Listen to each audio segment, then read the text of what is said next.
The first light of dawn stretched across the Afghan mountains as Lieutenant Jack Mason pressed his back against the crumbling mud wall. Blood trickled from a gash above his eye, mixing with sweat and dust. The ambush had come swiftly, professionally executed, leaving his Delta Force team pinned down in a remote village 60 miles from the nearest support. "Command, this is Nomad Actual," Mason whispered into his radio, his voice steady despite the dire circumstances. "We are surrounded, at least 30 hostiles. Request immediate extraction."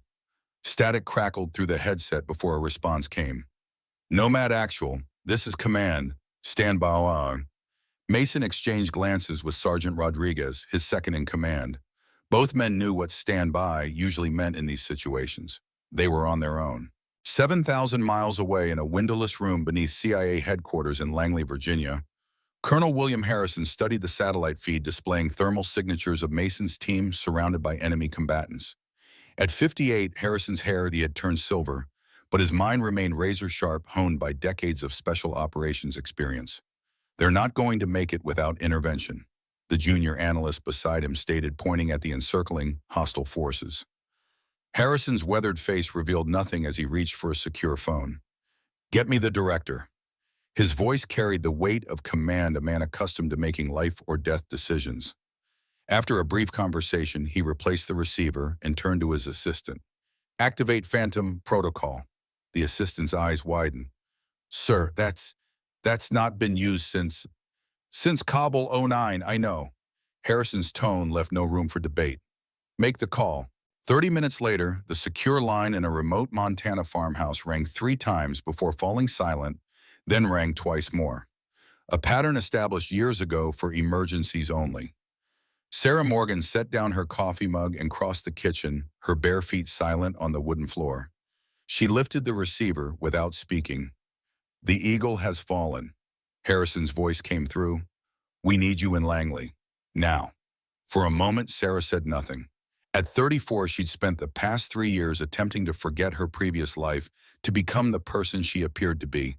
A quiet woman living alone on a small ranch, unremarkable in every visible way. Her average height, plain features, and brown hair pulled back in a practical ponytail gave no hint of who she had once been. "I'm retired, Bill," she finally replied, her voice flat. "Find someone else." "There is no one else," Harrison countered. "Mason's team is trapped. They were hunting Volkov." The name hit Sarah like a physical blow. Alexander Volkov, former KGB, the man whose actions had led to her withdrawal from field operations 3 years ago. Mason found something, Sarah. Information about Black Widow. The mug slipped from Sarah's hands, shattering on the floor. Black Widow, the code name for a network she'd spent years tracking. "A transport will be at your location in 30 minutes. Harrison continued, recognizing her silence as capitulation. "Pack light." The line went dead. Sarah stood motionless, staring at the broken ceramic pieces scattered across her kitchen floor. Then, with mechanical precision, she moved to the bedroom closet. Behind a false panel lay a steel case she'd hoped never to open again. The combination came to her fingers automatically. 11/05/83. The date of the closest nuclear near-miss during the Cold War. Inside the case, a Browning high-power 9 pistol rested in custom-fitted foam alongside 3 magazines of specialized JHP ammunition. The rounds had been designed specifically for their ability to penetrate body armor while minimizing over-penetration risks. She lifted the weapon, feeling its familiar weight. Like riding a bicycle, she thought grimly. Some skills never leave you. Beneath the pistol lay a leather wallet containing credentials she'd been told to destroy but couldn't bring herself to part with. The ID photo showed a woman who looked like her but somehow wasn't. Eyes harder expression, more assured. Phantom Echo operative Sarah Morgan. When the unmarked helicopter landed in her pasture 28 minutes later, Sarah was waiting a single duffel bag at her feet. The briefing room at Langley hummed with subdued activity as Harrison led Sarah through the security doors. Heads turned, the conversations paused. Though few knew exactly who she was, the presence of an outsider in this sanctum of intelligence and operations drew immediate attention. "Situation update," Harrison demanded as they entered the command center. A young analyst stepped forward. "Lieutenant Mason's team has taken refuge in an abandoned schoolhouse. They've repelled 2 assault attempts but are running low on ammunition. Hostiles are setting up for a third push. Harrison nodded toward a digital wall map. And Volkov. Satellite thermal imaging detected a vehicle convoy departing the area approximately 40 minutes ago. Intelligence suggests Volkov was in the lead vehicle. Sarah studied the tactical display. He knew Mason was coming. This wasn't an ambush, it was a trap. Harrison's eyebrows lifted slightly. Your assessment? Mason's hunting Volkov because of Black Widow, but Volkov knew he was coming and set this up. He wants something. Sarah pointed to the satellite image. The timing, the precision. This isn't about killing Americans. It's about sending a message. To whom, Harrison asked, though his expression suggested he already knew the answer. To us, to Phantom Echo. Sarah met his gaze. He's telling us he knows we're still watching. Harrison dismissed the analyst with a gesture. When the room had cleared, he turned to Sarah, his voice low. Black Widow has been reactivated. We've detected chatter using old Cold War protocols. Someone's gathering intelligence on our Eastern European safe houses. And you think Volkov is involved? I think Volkov knows who's involved. That's why Mason was tracking him. Harrison handed her a classified file. We're sending in a rescue team. I want you to train them. Sarah leafed through the dossier. These are regular Special Forces operators. They don't have Phantom Echo training or clearance. They're the best we have available. Fort Braxton, Montana, our advanced training facility. Harrison's expression softened almost imperceptibly. I know you swore you'd never go back to field work after Prague, but we need you, Sarah, not just for the rescue mission, but because if Black Widow is active again, we may be looking at a breach in the Echo network. Sarah closed the file. I'll train your team, but I don't go back into the field. Harrison nodded, though something in his eyes told her he didn't believe her resolve would hold. Transport leaves in 30 minutes. One more thing. He reached into his desk drawer and withdrew a small wooden box. He asked me to give you this if you ever came back. Sarah opened the box. Inside lay a worn compass, its glass face shattered, yet its needle still pointing unerringly north. She closed it quickly, her expression hardening. Tell the pilot I'll be ready in 20. Fort Braxton stood isolated in the Montana wilderness, its facilities largely hidden from aerial observation by natural rock formations and carefully maintained tree cover. Established in 1970, as tensions between the superpowers reached new heights, it had trained generations of intelligence operatives for deployment behind the Iron Curtain. The team assembled in the briefing room represented America's elite fighting forces, 3 Navy SEALs, 2 Army Rangers, and 2 specialists with backgrounds in CIA paramilitary operations. They rose as Sarah entered, followed by Harrison. This is Special Advisor Morgan, Harrison announced without preamble. She'll be preparing you for the extraction mission. Her word is final in all tactical matters. Lieutenant Michael Anderson, the designated team leader, stepped forward. At 6'2", with the broad shoulders of a collegiate wrestler, he physically dominated the room. His close-cropped, blonde hair and square jaw completed the image of the all-American warrior. With respect, Colonel Anderson began his tone, suggesting the opposite of respect. We're already mission ready. We don't need a civilian advisor slowing us down. Harrison's expression didn't change. Ms. Morgan has more relevant field experience for this operation than everyone in this room combined. She's not a civilian. She's a captain in a unit you don't have clearance to know exists. An uncomfortable silence fell. Sarah set her bag down and surveyed the group, noting their skeptical expressions. Only one face showed curiosity rather than doubt. A lanky man with intelligent eyes, who she identified from the file as communications specialist Daniel Parker. Lieutenant Mason and his team are in a modified defensive position with limited supplies. Sarah began ignoring the tension. The hostiles are well-equipped and appear to have advanced knowledge of Delta Force tactics. This suggests we're dealing with a professionally trained force, possibly with intelligence support. Rebecca Hayes, the team's weapons specialist, crossed her arms. And how exactly do you know what we're dealing with? Because I've encountered their type before. Sarah moved to the tactical display, bringing up satellite imagery. These aren't typical insurgents. Note the disciplined spacing, the coordinated fire zones. They're using Soviet-era Special Forces tactics with modern adaptations. She spent the next hour outlining the rescue parameters, detailing approach vectors and extraction protocols. Throughout her presentation, she noted Anderson's growing irritation and Hayes's barely concealed skepticism. Only Parker appeared to be taking her seriously, asking pertinent questions about communications, security, and enemy signal intelligence capabilities. When the briefing concluded, Harrison pulled Sarah aside. "They need to see what you can do," he said quietly. "Words won't convince them." Sarah nodded. "Set up a combat assessment, full tactical simulation." The following morning, Fort Braxton's urban warfare training facility had been configured to replicate the Afghan village where Mason was trapped. The team gathered as Harrison explained the exercise. Lieutenant Anderson will command the opposing force. His team will defend the objective building. Advisor Morgan will attempt to infiltrate and neutralize the target. Anderson smirked. 8 against 1 seems unfair.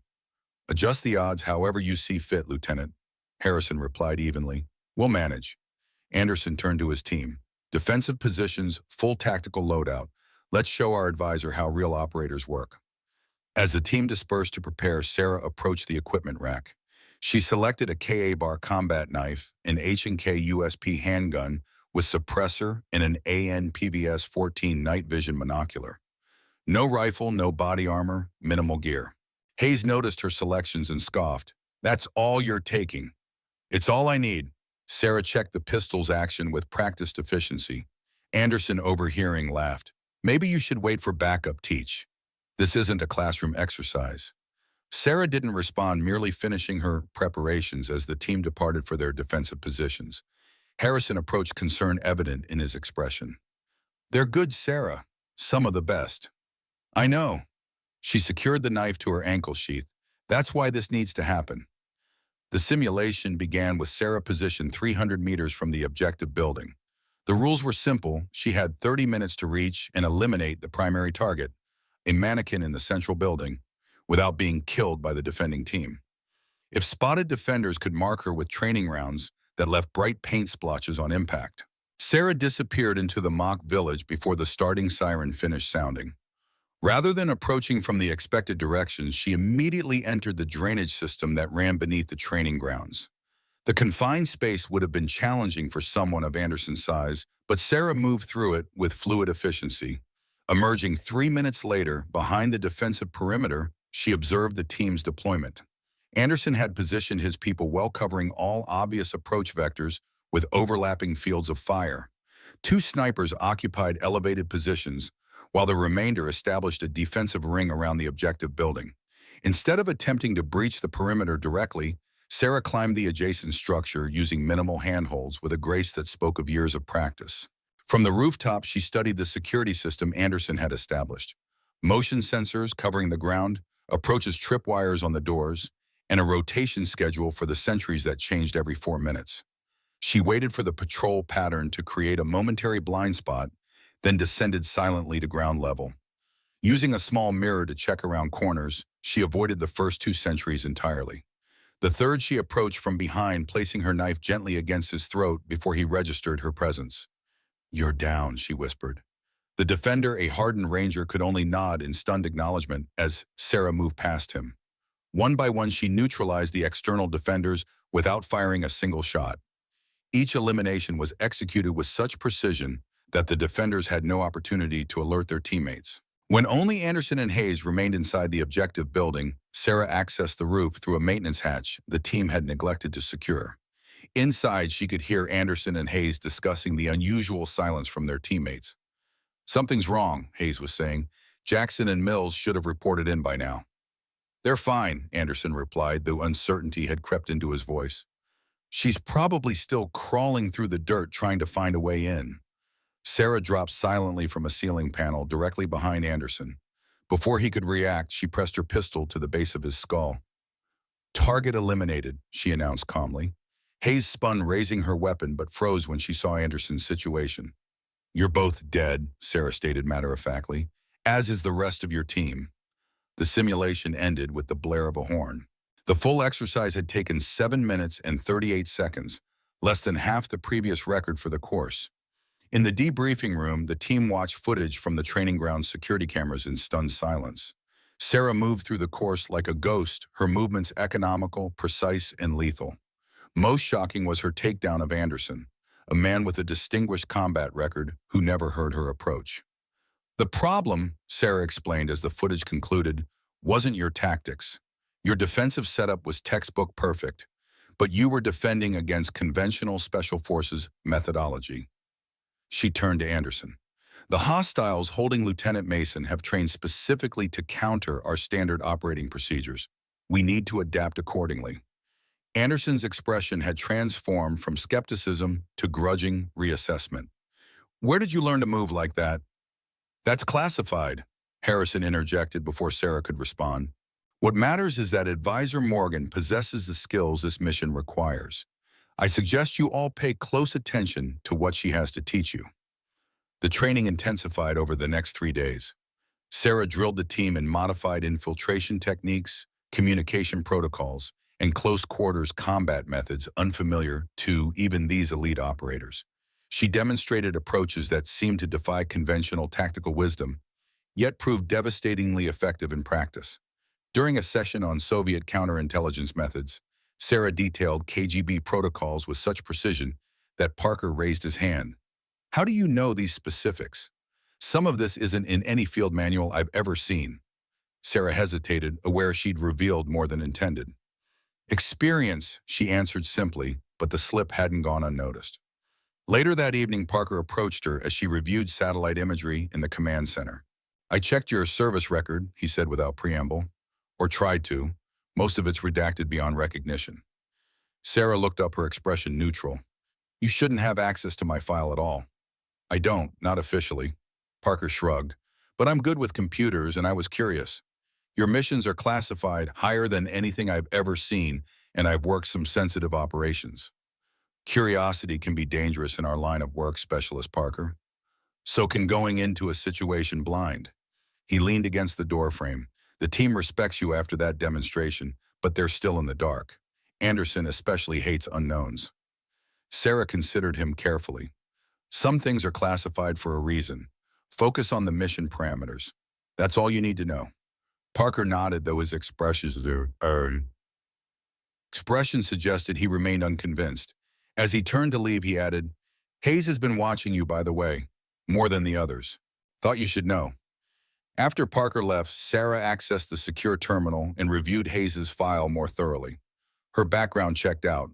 Distinguished service record, top-tier marksmanship qualifications, commendations for battlefield innovation.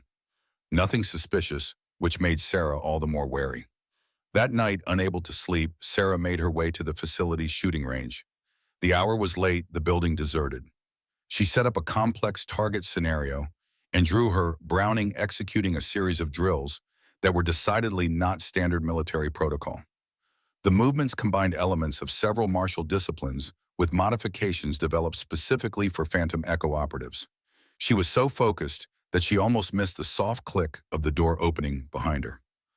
Almost. Without breaking rhythm, Sarah completed the drill before acknowledging the presence of Rebecca Hayes in the doorway. Trouble sleeping? Sarah asked, ejecting the empty magazine and reloading in one fluid motion. I could ask you the same. Hayes stepped into the range, her eyes fixed on Sarah's weapon. That's not standard issue. No, it isn't. Sarah holstered the pistol. Something on your mind, Specialist. Hayes moved closer, studying the target results displayed on the monitor. Perfect scores across all scenarios, some of which Hayes had never seen before. Who are you really? Hayes asked.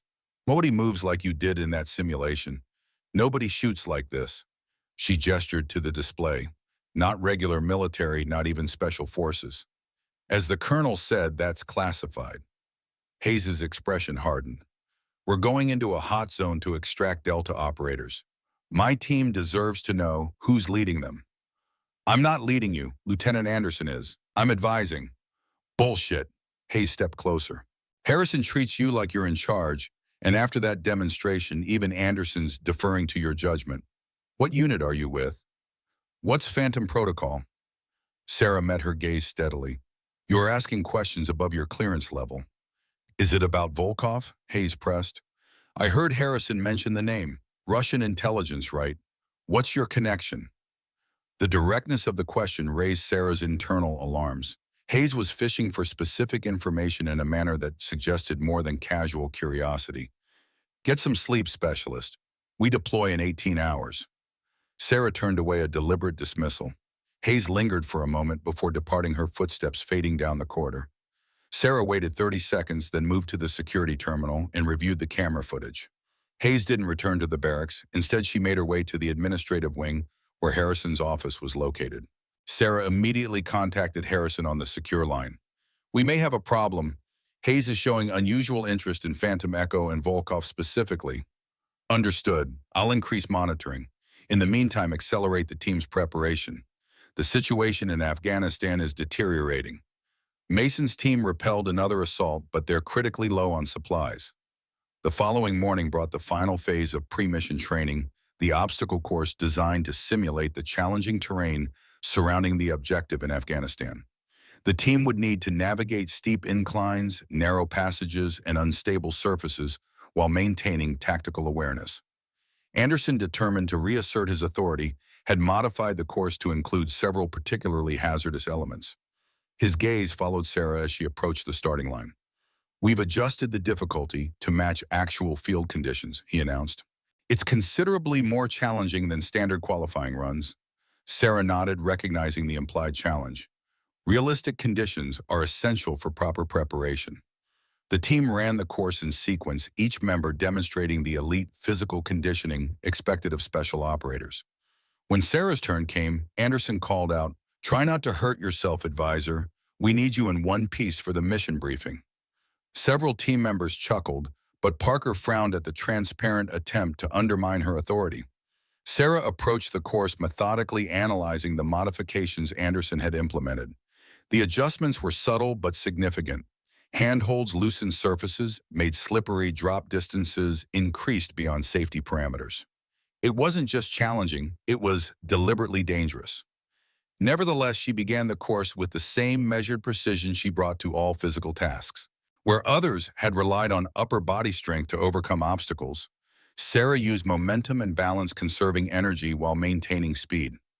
She navigated the treacherous rope bridge with fluid grace, compensating for the intentionally weakened support lines. Approaching the wall climb, she noted the handholds had been subtly altered, creating a nearly impossible vertical ascent. Rather than attempt the face directly, Sarah used the adjacent support beams to create an alternative route, ascending with spider-like efficiency. Anderson watched with narrowing eyes as she overcame each sabotaged element. When she reached the final obstacle, a 30-foot climbing wall with an intentionally unstable top section, he moved closer, anticipating her failure. Sarah scaled the wall rapidly, identifying the weakened section at the top. As she pulled herself over the edge, the handhold broke away as Anderson had intended. Sarah compensated instantly, redirecting her weight, but the sudden shift caused her shirt to tear across the back as she rolled onto the platform. The team below fell silent as the torn fabric revealed a tattoo across her left shoulder blade, a black panther in mid-leap positioned above a shattered compass. The design was stark against her skin, rendered with extraordinary detail and unmistakable meaning to those who recognized it. Parker gasped audibly. "Holy shit," he whispered, recognition dawning in his eyes. Anderson's expression shifted from satisfaction at his sabotage to confusion. "What's the big deal? It's just a tattoo." Before Parker could respond, Colonel Harrison appeared at the edge of the training ground. His eyes locked onto Sarah's exposed shoulder, then surveyed the assembled team. "Training's over," he announced, his tone leaving no room for discussion. "Parker Morgan, with me. The rest of you, equipment check. We deploy at 0600 tomorrow." As the team dispersed, Sarah pulled her torn shirt closed, her expression unreadable. The carefully constructed persona she'd maintained had been compromised, and with it, potentially the entire operation. In Harrison's office, Parker couldn't contain himself. "You're Phantom Echo," he blurted out as soon as the door closed. "My uncle was a Night Stalker pilot. He transported your unit once into East Germany in '83. He told me about the tattoo, said it marked the ghosts who fought the secret war." Harrison's eyebrows rose. "Your uncle had quite an imagination, specialist." "No, sir." Parker shook his head. "He described it exactly. The panther and the broken compass. Said they were the most elite operators he'd ever seen. Ghosts who could appear and disappear behind enemy lines without a trace." Sarah and Harrison exchanged glances. The breach of operational security was significant, but also presented an opportunity. "What you think you know about Phantom Echo is incomplete at best," Harrison said carefully. and repeating such stories could compromise national security operations. I understand, sir. Parker nodded eagerly. Total confidentiality, but he turned to Sarah. Is it true? Are you one of them? Sarah studied him for a long moment, assessing his reliability. Finally, she nodded once. I was. And now you understand why this mission is more complex than a standard extraction. Harrison stepped forward. Specialist Parker, effective immediately, you're reassigned as direct support to Advisor Morgan. The rest of the team maintains their standard operational awareness, but you'll be briefed on additional parameters. Sir, yes, sir. Parker straightened, recognizing the significance of the assignment. Good, Harrison turned to Sarah. It's time to brief him on the full scope of what we're facing. Sarah nodded, her decision made. Mason isn't just trapped by enemy forces. He's being held by a specific group with knowledge of our operations. And Volkov isn't our enemy, at least not anymore. Parker's eyes widened. I don't understand. Few do, Sarah replied, and that's by design. She turned to Harrison. Show him. Herpedicaius unlocked a hidden safe behind his desk, removing a file with the highest classification markings possible.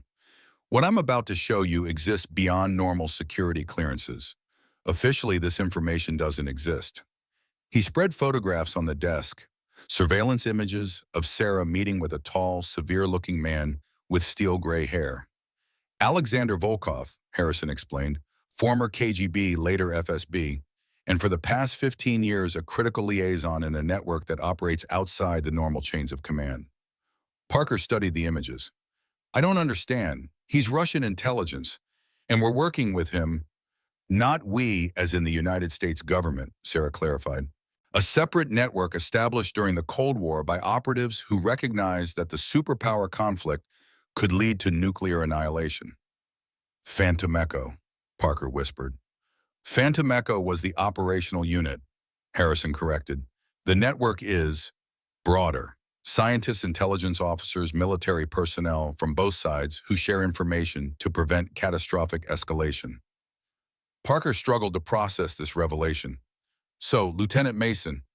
Mason was hunting Volkov unaware of his actual role, Sarah confirmed. He found information about Black Widow, a counterintelligence operation targeting our network, and mistakenly believed Volkov was behind it. In reality, Banam, Harrison added, Volkov has been feeding us intelligence about elements within Russian intelligence attempting to compromise our operations. Sarah leaned forward. The real problem is that Mason may have inadvertently exposed portions of our network. And someone deliberately sent him after Volkov knowing what would happen.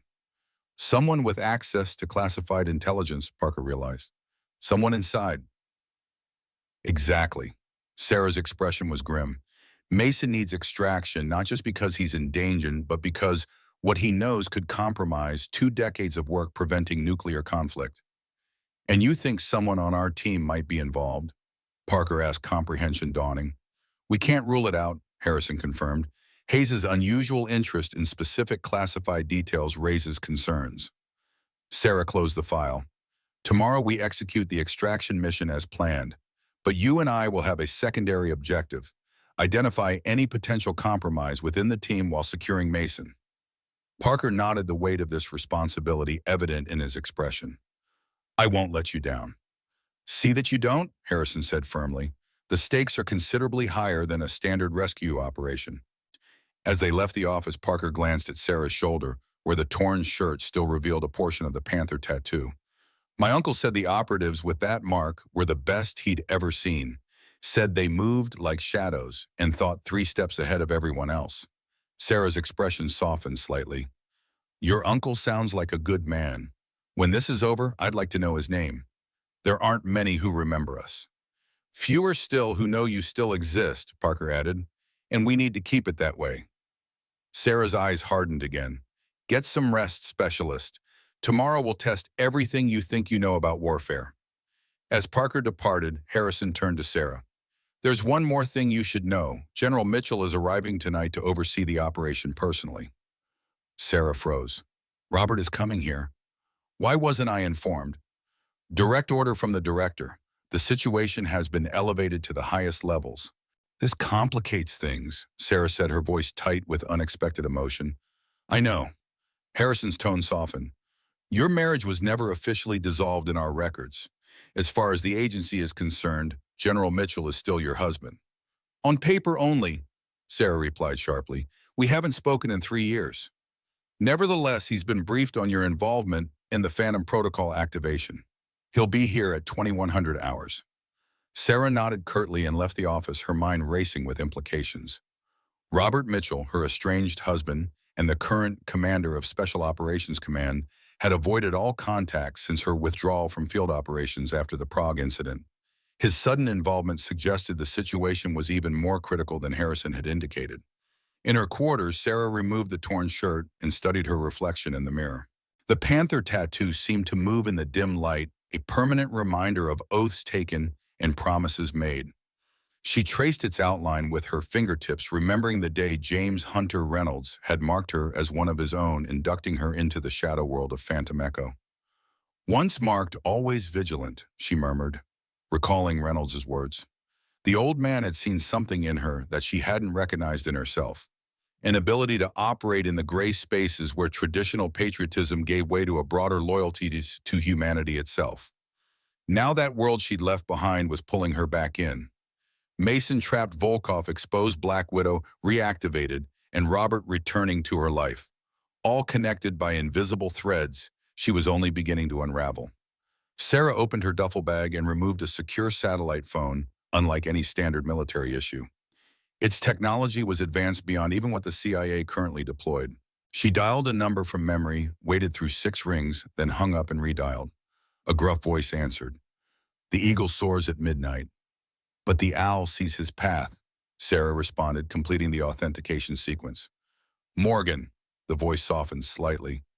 Been a long time. Not long enough, Hawk. I need information on Black Widow. Who's running it? A long pause followed. That's dangerous territory even for you. Hunter sent me a message through Harrison. The compass points north again. Another silence, longer this time. Christ, if Hunter's reaching out after all this time, meet me on Channel 7 in 6 hours. I'll have what I can find. The line went dead. Sarah disassembled the phone and returned the components to her bag. Hunter Reynolds had disappeared 3 years ago, around the same time as the Prague incident that had led to her retirement. If he was surfacing now, the situation was dire indeed. As midnight approached, Fort Braxton fell silent, except for the perimeter guards and the gentle hum of electronic systems. Sarah made her way to the communications center, nodding to the duty officer who had been instructed to grant her full access. Alone in the secure communications room, she activated the specialized equipment required for Channel 7, a frequency reserved for the most sensitive Phantom Echo communications. At precisely midnight, the screen flickered to life, displaying not video, but a text interface. Hawk secured channel active. 30-second transmission window. Morgan acknowledged. Black Widow status? Hawk reactivated 17 days ago. Moscow Center directive but unusual routing. Operation appears compromised. Morgan is source, Hawk internal. High-level penetration, possibly prairie fire. Sarah's heart rate accelerated. Prairie fire was the code designation for a suspected mole within American intelligence services, a hunt that had been ongoing for years without resolution. Morgan Hunter status, a Hawk. Last contact Vienna 43 hours ago. Left message. The first handler was never the last. Look closer to home. Morgan Volkov Hawk. Loyal, trying to warn us, Mason operation was deliberately compromised to expose network. The transmission window warning flashed 5 seconds remaining. Morgan extraction target, Hawk not Mason. The message he carries. The screen went dark as the secure channel closed. Sarah sat motionless, processing the implications. Mason wasn't just an unfortunate Delta operator caught in a bad situation. He was a pawn in a much larger game. And the real target wasn't Mason himself, but information he possessed. As she left the communications center, Sarah sensed, rather than heard, movement in the darkened corridor ahead. Her hand moved instinctively toward her concealed weapon before recognizing the distinctive silhouette of General Robert Mitchell. At 52, Mitchell remained imposing. 6'3" with broad shoulders and the erect posture of a lifelong military man. His dark hair was now streaked with silver at the temples, but his piercing blue eyes were unchanged, currently fixed on Sarah with an intensity that stirred memories she'd spent years suppressing. Sarah, His deep voice carried no warmth, just professional acknowledgement. General. She straightened unconsciously, old habits reasserting themselves. Colonel Harrison mentioned you'd be arriving. Late-night communications, not waiting for the official briefing. A hint of the old familiarity crept into his tone. Some sources don't operate on military schedules. Mitchell nodded unsurprised. Hunter-adjacent channels. Sarah studied his face, looking for signs of the man she'd married rather than the general he'd become. Why are you here, Robert? This operation could have been overseen remotely. Black Widow represents a critical security breach. His expression remained professional, but something in his eyes softened marginally. And Phantom Protocol hasn't been activated since Prague, Sarah finished for him. Since I walked away. An uncomfortable silence stretched between them, filled with unspoken history. Mitchell finally broke it. Harrison says you are still the best he's ever seen. Harrison talks too much. She moved a step past him. Mitchell's hand caught her arm gently. For what it's worth, I never believed you were wrong about Prague. Just premature in your conclusions. Sarah stiffened. 3 assets died because no one listened. And a nuclear smuggling operation was dismantled. Mitchell's voice remained low. The calculus of our work then has always been brutal. Is that why you never reached out? Because you thought I couldn't handle the calculus? The bitterness she'd thought long buried seeped into her words. Mitchell released her arm. I thought you needed space. By the time I realized that was a mistake, you'd disappeared completely. Sarah met his gaze directly. We have an extraction mission in 5 hours. Whatever this is, whatever you're trying to say, it needs to wait. Mitchell straightened the general, reasserting himself over the man. Agreed. 500 hours full briefing. We'll integrate the new intelligence you've acquired. As Sarah walked away, she felt his eyes following her, reigniting sensations she'd convinced herself were long extinguished. Their marriage had always existed in the shadow world of classified operations and divided loyalties. For 5 years, they'd maintained the delicate balance between professional duty and personal commitment. Until Prague. Until the moment when Sarah had been forced to choose between following orders and following her conscience. Now with Mason's life hanging in the balance, and the specter of Black Widow looming over everything, Sarah faced another impossible choice. The path ahead was fraught with dangers, both professional and personal, each step potentially leading further into the darkness she'd spent 3 years trying to escape. As dawn approached, bringing with it the final preparations for the extraction mission, Sarah stood at her window watching the Montana sky lighten. The morning star hung brilliantly against the fading darkness, a solitary sentinel witnessing the transition from night to day. Much like herself, Sarah thought grimly, caught between worlds belonging fully to neither. But unlike the star, which would fade with the coming light, she was being pulled inexorably back into the shadows, where she had once moved with such deadly purpose. The intercom buzzed, announcing the final briefing. Sarah checked her equipment one last time, securing the Browning in its holster and ensuring her tactical gear was properly arranged. As she turned to leave, her gaze fell on the wooden box containing Reynolds's broken compass. Once marked, always vigilant. She repeated softly, then stepped into the corridor, ready to face whatever awaited in the deadly game that had already claimed too many lives. The briefing room at Fort Braxton hummed with tension as the extraction team assembled at 0500 hours. General Mitchell stood at the head of the table, his commanding presence drawing all eyes as Colonel Harrison distributed updated mission parameters. Sarah remained slightly apart, studying the team members' reactions rather than the documents before them. The intelligence picture has evolved. Mitchell began without preamble. Lieutenant Mason's situation is more complex than initially understood. This operation now carries strategic implications beyond a standard personnel recovery. Anderson glanced at Sarah, his expression unreadable. The rescue simulation had clearly changed his assessment of her capabilities, but professional respect didn't equate to trust. Sir, Anderson addressed Mitchell, respectfully, my team needs complete operational awareness. If the parameters have changed, we should be fully briefed. Mitchell nodded. Fair assessment, Lieutenant. Colonel Harrison will provide additional context. Harrison activated the secure display system. Lieutenant Mason was not conducting standard reconnaissance when he was compromised. He was pursuing an intelligence target of significant interest. Alexander Volkov, former KGB operative, now believed to be working with Russian military intelligence. The screen displayed a surveillance photograph of Volkov, tall, powerfully built with steel gray hair and eyes that revealed nothing. Volkov's history spans the most volatile periods of East-West relations, Harrison continued. He operated in Berlin during the height of the Cold War and was involved in numerous intelligence operations against NATO assets. Sarah stepped forward. What Colonel Harrison isn't saying explicitly is that Mason was hunting Volkov based on incomplete intelligence. The situation requires adjustment of our approach. Anderson's eyes narrowed. What kind of adjustment? We make contact with Volkov, Sarah stated flatly. The room erupted in objections with Hayes's voice rising above the others. That's insane, she protested. He's Russian intelligence. Contacting him would compromise the entire operation. Not if he's expecting us, Sarah countered. Mitchell raised his hand for silence. Specialist Parker, please secure the room. Parker moved to the door, engaging additional security protocols that would prevent electronic eavesdropping. When he returned to his seat, Mitchell nodded to Harrison. What I'm about to share is classified beyond your current clearance levels. Harrison said, his voice lowered despite the room's security. The authorization comes directly from POTUS through General Mitchell.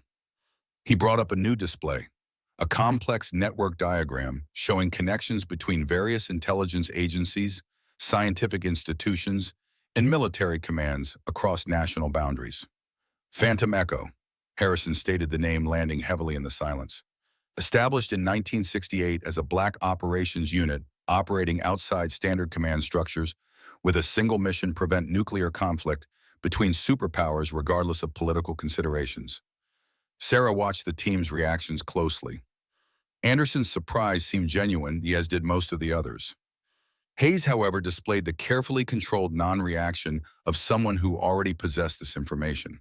In 1969, Harrison continued, the unit's founder, Colonel James Reynolds, codename Hunter, recognized that the greatest threat to humanity wasn't communism or capitalism, but the nuclear arsenals controlled by nations trapped in ideological conflict.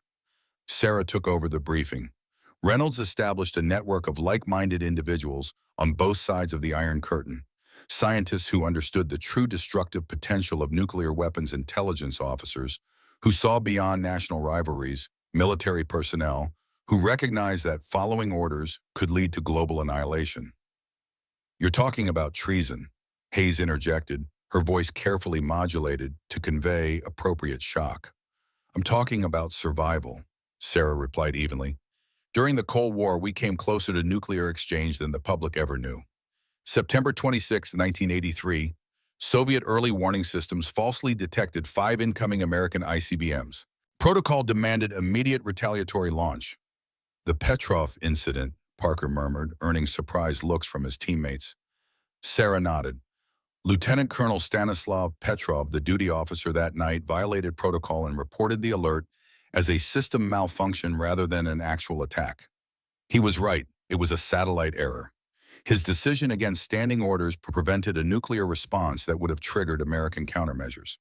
Mitchell stepped forward. What wasn't in the official records was that Petrov had received information through Phantom Echo channels suggesting possible system malfunctions in their early warning satellites. That information gave him the confidence to make his call. The room fell silent as the implications sank in. Alexander Volkov, Sarah continued, was one of Reynolds' first Soviet contacts. For over 40 years, he's walked a dangerous line, providing critical intelligence that helped prevent escalation during multiple crises. He's not our enemy. He's been our ally in the shadow war against mutual destruction. Anderson leaned forward. If that's true, why was Mason hunting him? Because someone fed Mason false intelligence, Sarah replied. Someone who knows about the network and wants to destroy it. Harrison distributed sealed folders to each team member. These operational parameters are for your eyes only.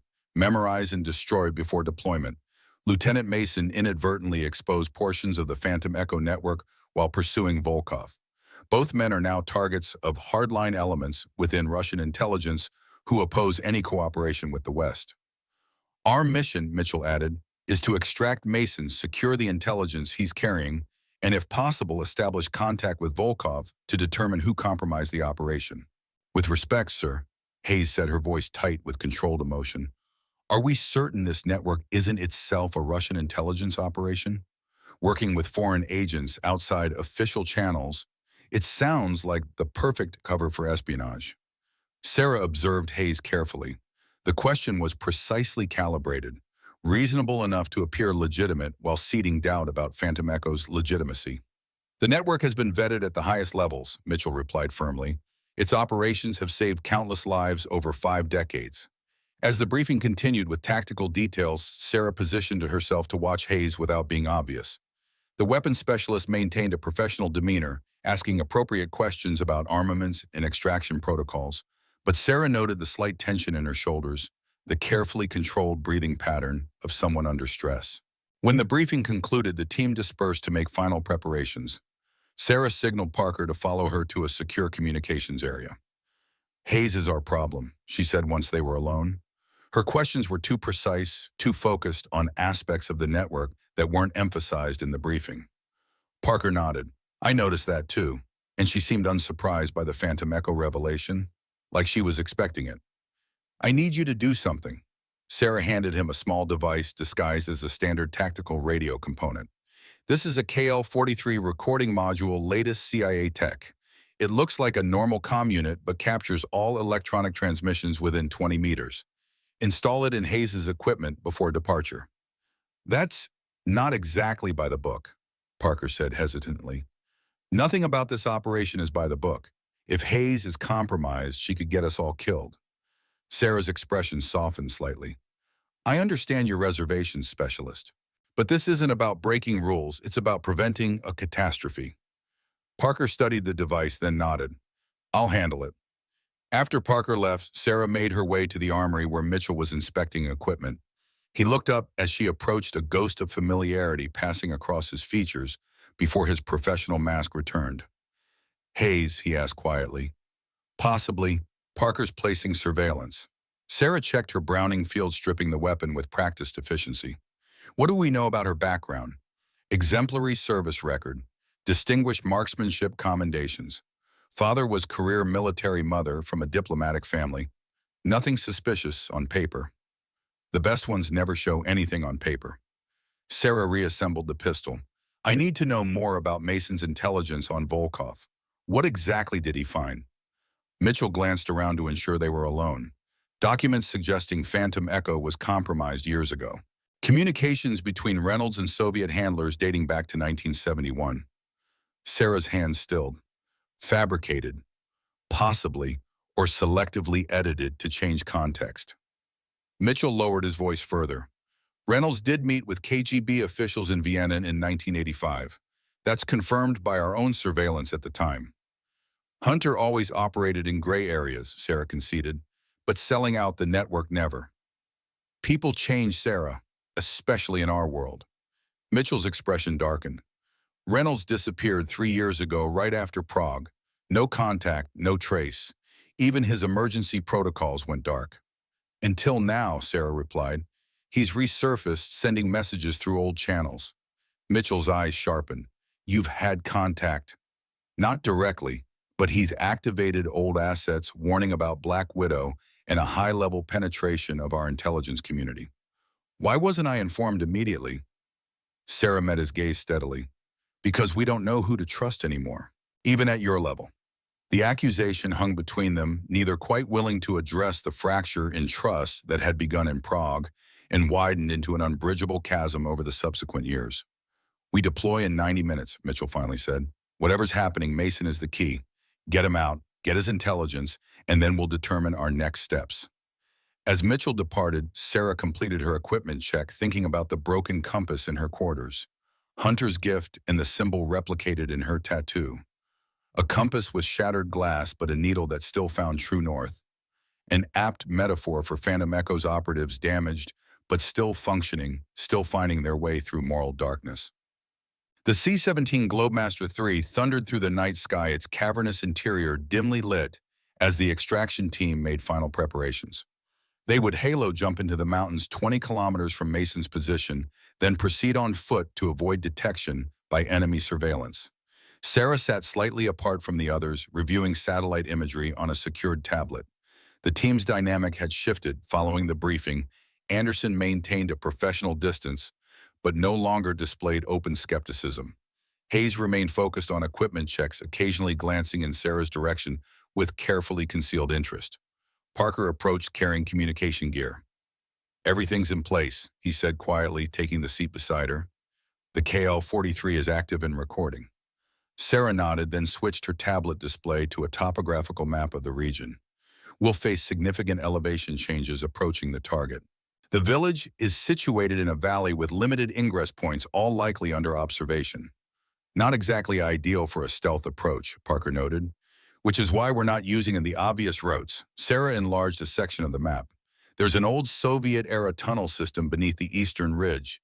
Not on standard maps, but Volkov provided the access points." Parker glanced around to ensure no one was listening.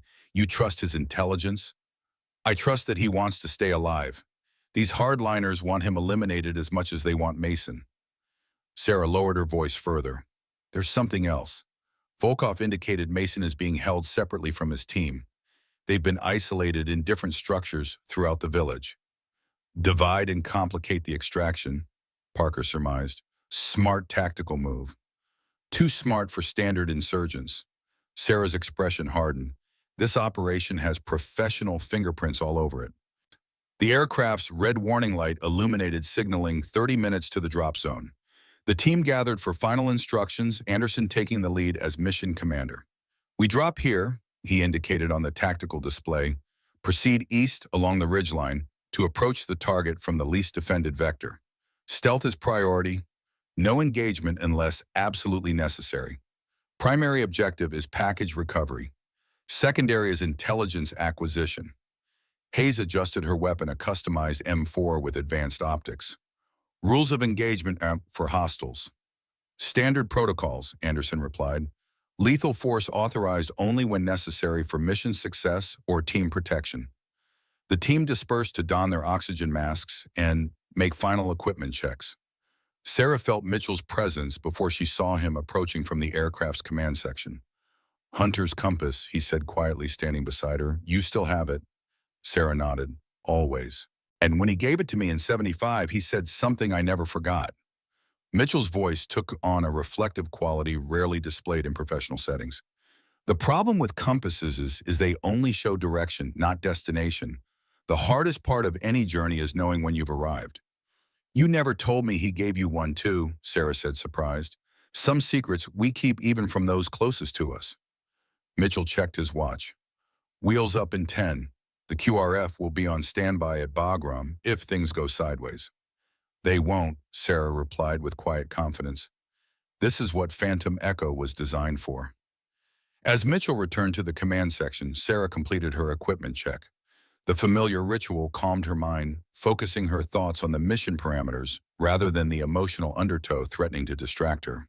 The weight of the Browning against her ribs was reassuring, as was the KA bar strapped to her ankle, tools of her trade that had seen her through countless operations. The aircraft began its descent to drop altitude. Sarah moved to the jump position, adjusting her oxygen mask and checking her altimeter. Beside her, Anderson gave a brief nod, a silent acknowledgement of professional respect that hadn't existed days earlier. 30 seconds to drop," the jumpmaster announced over the intercom. The rear ramp lowered, revealing the vast darkness below, broken only by scattered pinpoints of light, marking remote settlements. Cold air rushed into the aircraft as the red light shifted to green. "Go, go, go!" Sarah stepped into emptiness, the familiar sensation of free fall embracing her as she plummeted through the night sky. The team followed in precise sequence, maintaining optimal spacing as they fell toward the designated landing zone. At 5,000 feet, Sarah deployed her chute, controlling her descent with practiced precision. The team landed within 200 meters of each other, quickly securing their parachutes and assembling at the predetermined rally point.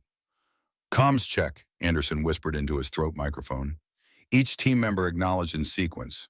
Sarah noted with approval that Hayes maintained proper communication discipline, her transmission brief and professional. They moved out, navigating by night vision equipment through the rugged terrain. Sarah led the way, her movements economical and silent despite the challenging landscape. 2 hours of careful progression brought them to the eastern ridge overlooking the village where Mason was being held. Anderson deployed a surveillance drone, a small, nearly silent model equipped with thermal imaging. The feed displayed on their tactical tablets, revealing multiple heat signatures throughout the village. I count 23 tangos, Hayes reported. Defensive positions at each cardinal entry point, rooftop observers on the central structures. And our package, Anderson asked. Sarah studied the thermal patterns. Based on Volkov's intelligence, Mason should be in the northeastern structure, but I'm not seeing the expected security concentration there. Could be underground, Parker suggested. These older villages often have subsurface storage areas that wouldn't register clear thermal signatures. Sarah zoomed in on the northeast building. We need closer visual confirmation before proceeding. I'll take point on recon, Anderson decided. Hayes provide overwatch from this position. Morgan Parker, prepare for infiltration once we confirm package location. As Anderson moved down the slope toward the village perimeter, Sarah activated the specialized communication equipment designed to detect specific frequency patterns.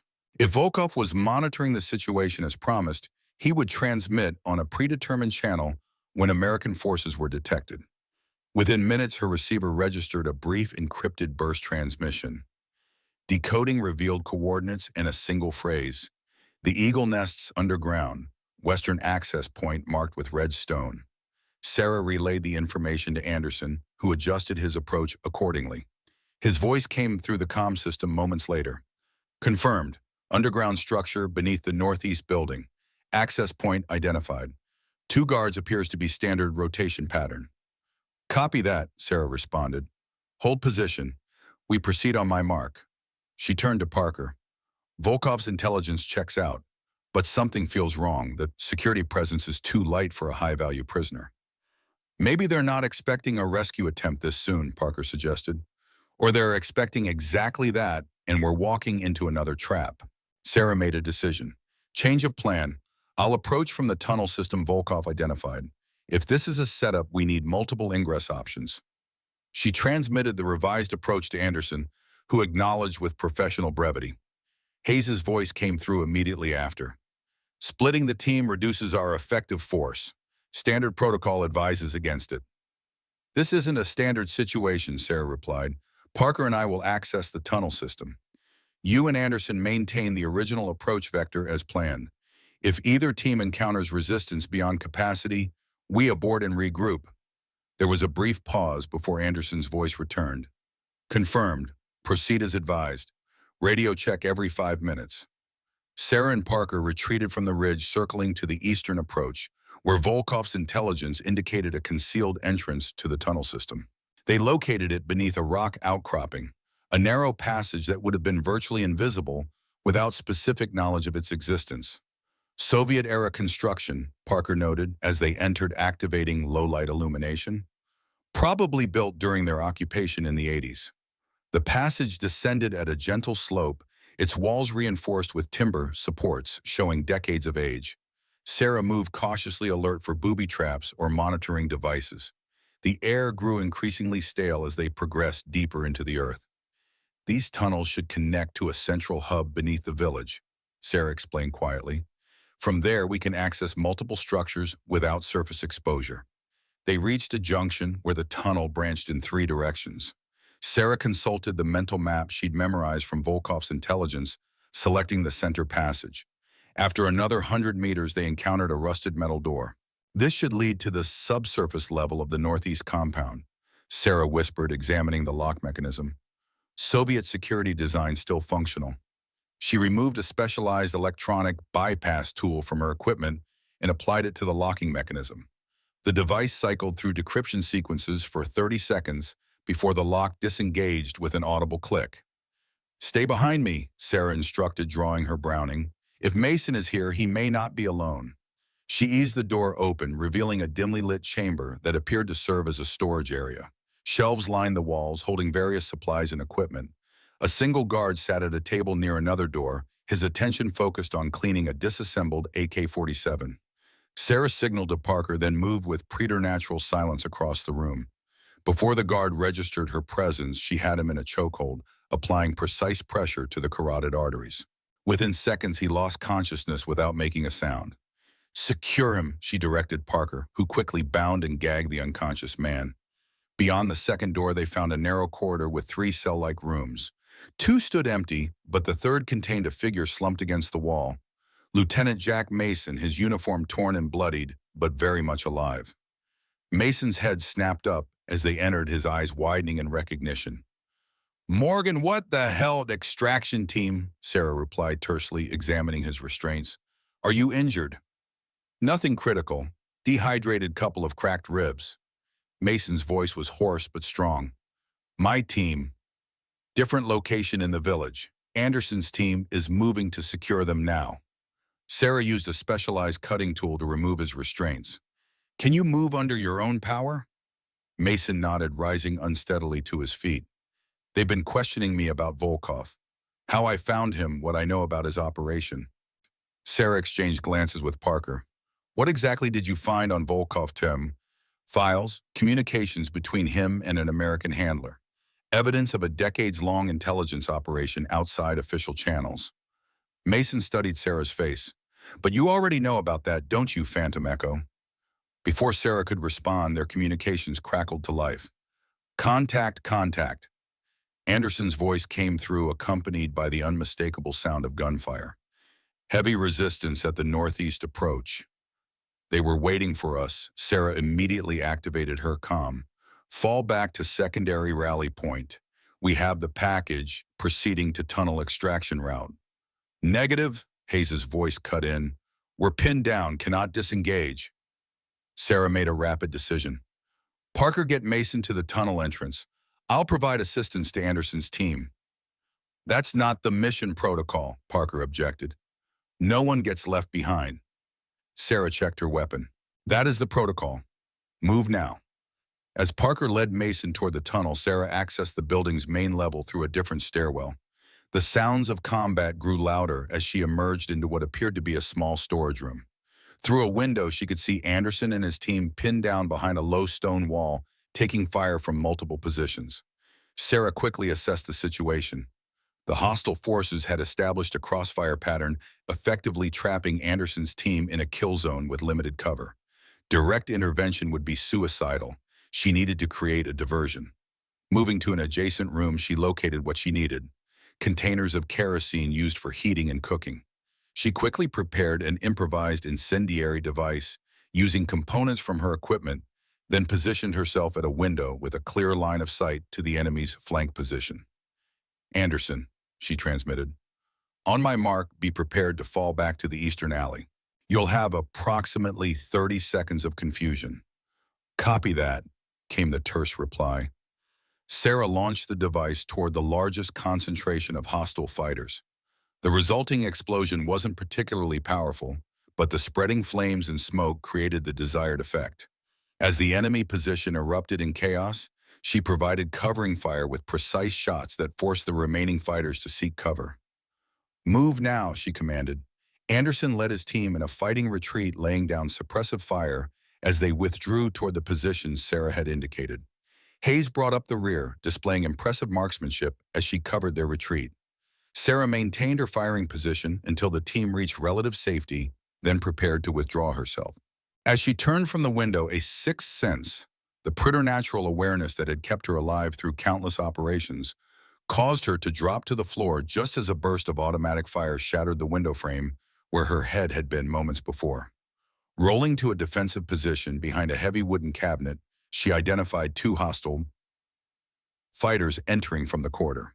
Their movements and equipment marked them as professionals, not the typical insurgents one might expect in this region. Sarah waited until the first man moved past her position, then struck with lethal efficiency. Her knife found the vulnerable gap between body armor plates, and he dropped without a sound. The second fighter reacted instantly, bringing his weapon to bear, but Sarah was already in motion. She deflected the barrel with one hand while delivering a precise strike to his throat with the other. As the second man crumpled, Sarah quickly searched both bodies.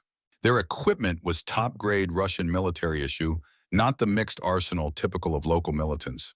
More concerning was the communication device on the second man, a specialized secure radio used primarily by Russian Spetsnaz units. "This isn't an insurgent operation," she transmitted to Anderson. "We're dealing with Russian special forces possibly operating unofficially." "Understood," Anderson replied. "We've secured the remainder of Mason's team. proceeding to Extraction Point Alpha. Sarah made her way to the rendezvous point, moving cautiously through the now alerted village. When she rejoined the combined team, she found Parker treating Mason's injuries while Anderson organized their withdrawal. "Hayes?" Sarah asked, noting the weapons specialist's absence. "Covering our six," Anderson replied. She volunteered to establish a rear guard position. Sarah's internal alarms triggered immediately. That wasn't the plan. When did she separate me? Just after we secured Mason's team. Said she spotted movement on our back trail. Anderson's expression shifted as he registered Sarah's concern. Problem. Before Sarah could respond, Hayes appeared from the darkness, her weapon at the ready. "Area clear for now, but they're regrouping. We need to move." Sarah studied Hayes carefully, noting details that others might miss. The slightly elevated breathing rate, the minimal dust on her equipment, despite supposedly taking cover position, the comm unit that should have been active during her separation, but had remained silent. "Status report on the enemy position," Sarah demanded. "Two squads eastern approach establishing search pattern," Hayes replied without hesitation. "Heavy weapons teams setting up on the northern ridge."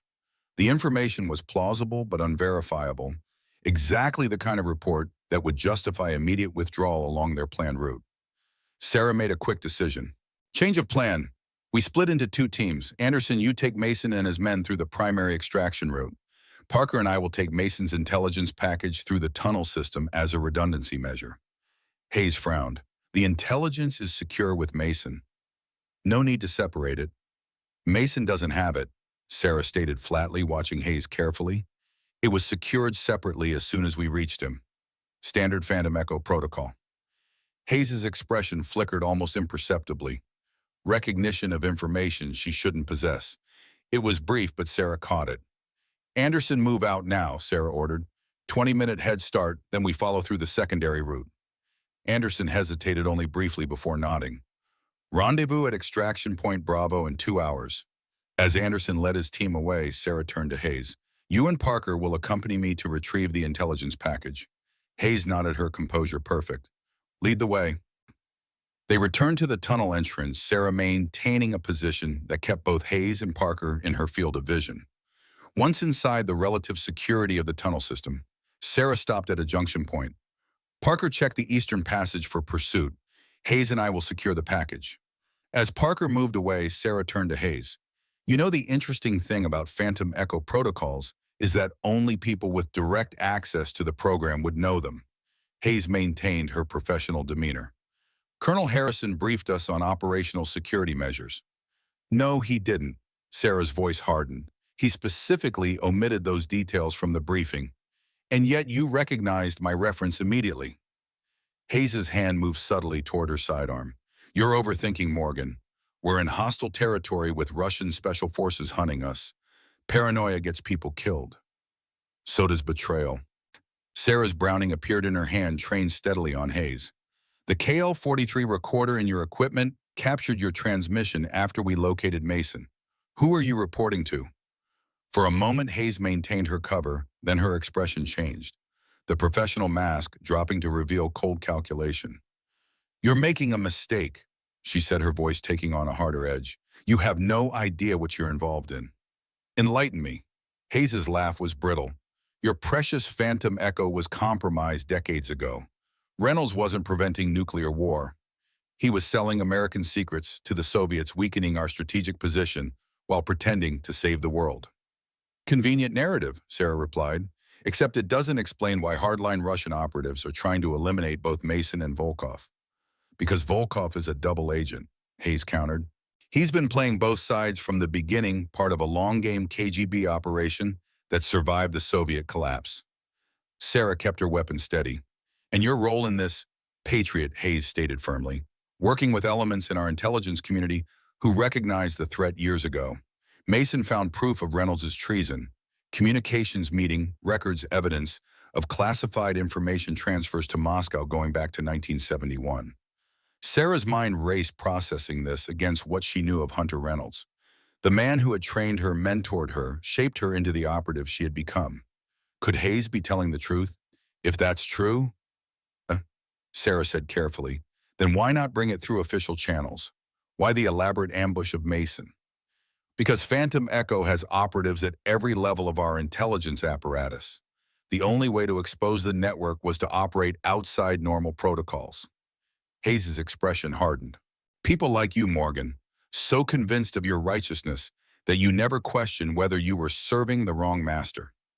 Sarah heard Parker returning before Hayes registered the sound. In that moment of distraction, Hayes made her move, drawing her sidearm with impressive speed. The exchange was brief but violent. Hayes fired first, the bullet grazing Sarah's arm as she ducked sideways. Sarah's return shot struck Hayes in the shoulder, spinning her, but not stopping her. As Parker rushed into the junction, Hayes kicked out, catching him in the knee and sending him sprawling. Sarah closed the distance, deflecting Hayes' attempt to bring her weapon to bear. They grappled in the confined space, each applying lethal techniques with professional precision. Hayes was good, extremely well-trained in close-quarters combat, but Sarah had been trained by Hunter Reynolds himself, and those lessons had been seared into muscle memory through years of field operations. The fight ended abruptly when Sarah executed a complex joint lock that drove Hayes to her knees, her weapon clattering to the ground. "It's over," Sarah stated, applying precisely calculated pressure to render Hayes immobile without causing permanent damage. "You think this ends with me?" Hayes grimaced through the pain. "Mason's intelligence will expose everything. Reynolds, Volkov, the entire Phantom Echo network, all of it comes down." Parker recovered Hayes' weapon, his expression troubled. "She's working with someone inside our intelligence community. That's how she knew about the extraction." "Not just someone," Hayes said, a hint of satisfaction in her voice despite her situation. "People at the highest levels have recognized the Phantom Echo threat. Mason's evidence is already being analyzed by a joint CIA-FBI task force. It's only a matter of time." Sarah secured Hayes with restraints. Parker confirmed Anderson's team is proceeding to extraction without incident. While Parker made contact with Anderson, Sarah examined the wound she'd inflicted on Hayes. Serious, but not life-threatening, with proper medical attention. "For what it's worth," Hayes said quietly, "I believe you think you're doing the right thing." Reynolds was convincing. He recruited true believers. "And what makes you so certain you're not the one being manipulated?" Sarah countered. "Black operations thrive on compartmentalized information, selective disclosure. How much verification did you actually do on the intelligence about Reynolds?" Hayes' expression flickered with momentary doubt before hardening again. "I saw the evidence myself. Records of meetings with KGB handlers in Vienna, Berlin, Prague. Classified material that appeared in Soviet hands weeks after Reynolds had access." The mention of Prague sent a chill through Sarah. The failed operation 3 years ago that had led to her withdrawal from field operations, the same time Reynolds had disappeared. Parker returned, his expression grim. "Anderson reports they're proceeding to extraction without incident. But there's something else. General Mitchell is requesting immediate communication with you. Priority Alpha." Sarah's instincts flared. Priority Alpha was reserved for imminent threat scenarios, national security situations requiring immediate action. "Secure Hayes and treat her wound," Sarah instructed Parker. "I need 5 minutes." She moved to a more isolated section of the tunnel and activated her secure communication device. Mitchell's voice came through almost immediately, tense and controlled. "Stardust, this is Eagle Actual. Situation has escalated. Prairie fire confirmed at highest levels. Trust no communications outside this channel." Sarah felt her pulse quicken. Prairie fire, the code for a confirmed high-level penetration of American intelligence. Eagle Actual confirm authentication sequence. Vienna, November 14th, broken compass points home. The authentication was correct. A personal reference only Mitchell would know. Understood, Eagle Actual. Package secured extraction proceeding. We have a messenger in custody. The messenger is a pawn, Mitchell replied. The real player has revealed himself. Reynolds made contact directly. He's in Bagram, requesting extraction to secure facility. He has documentation confirming Black Widow reactivation and Prairie Fire identity.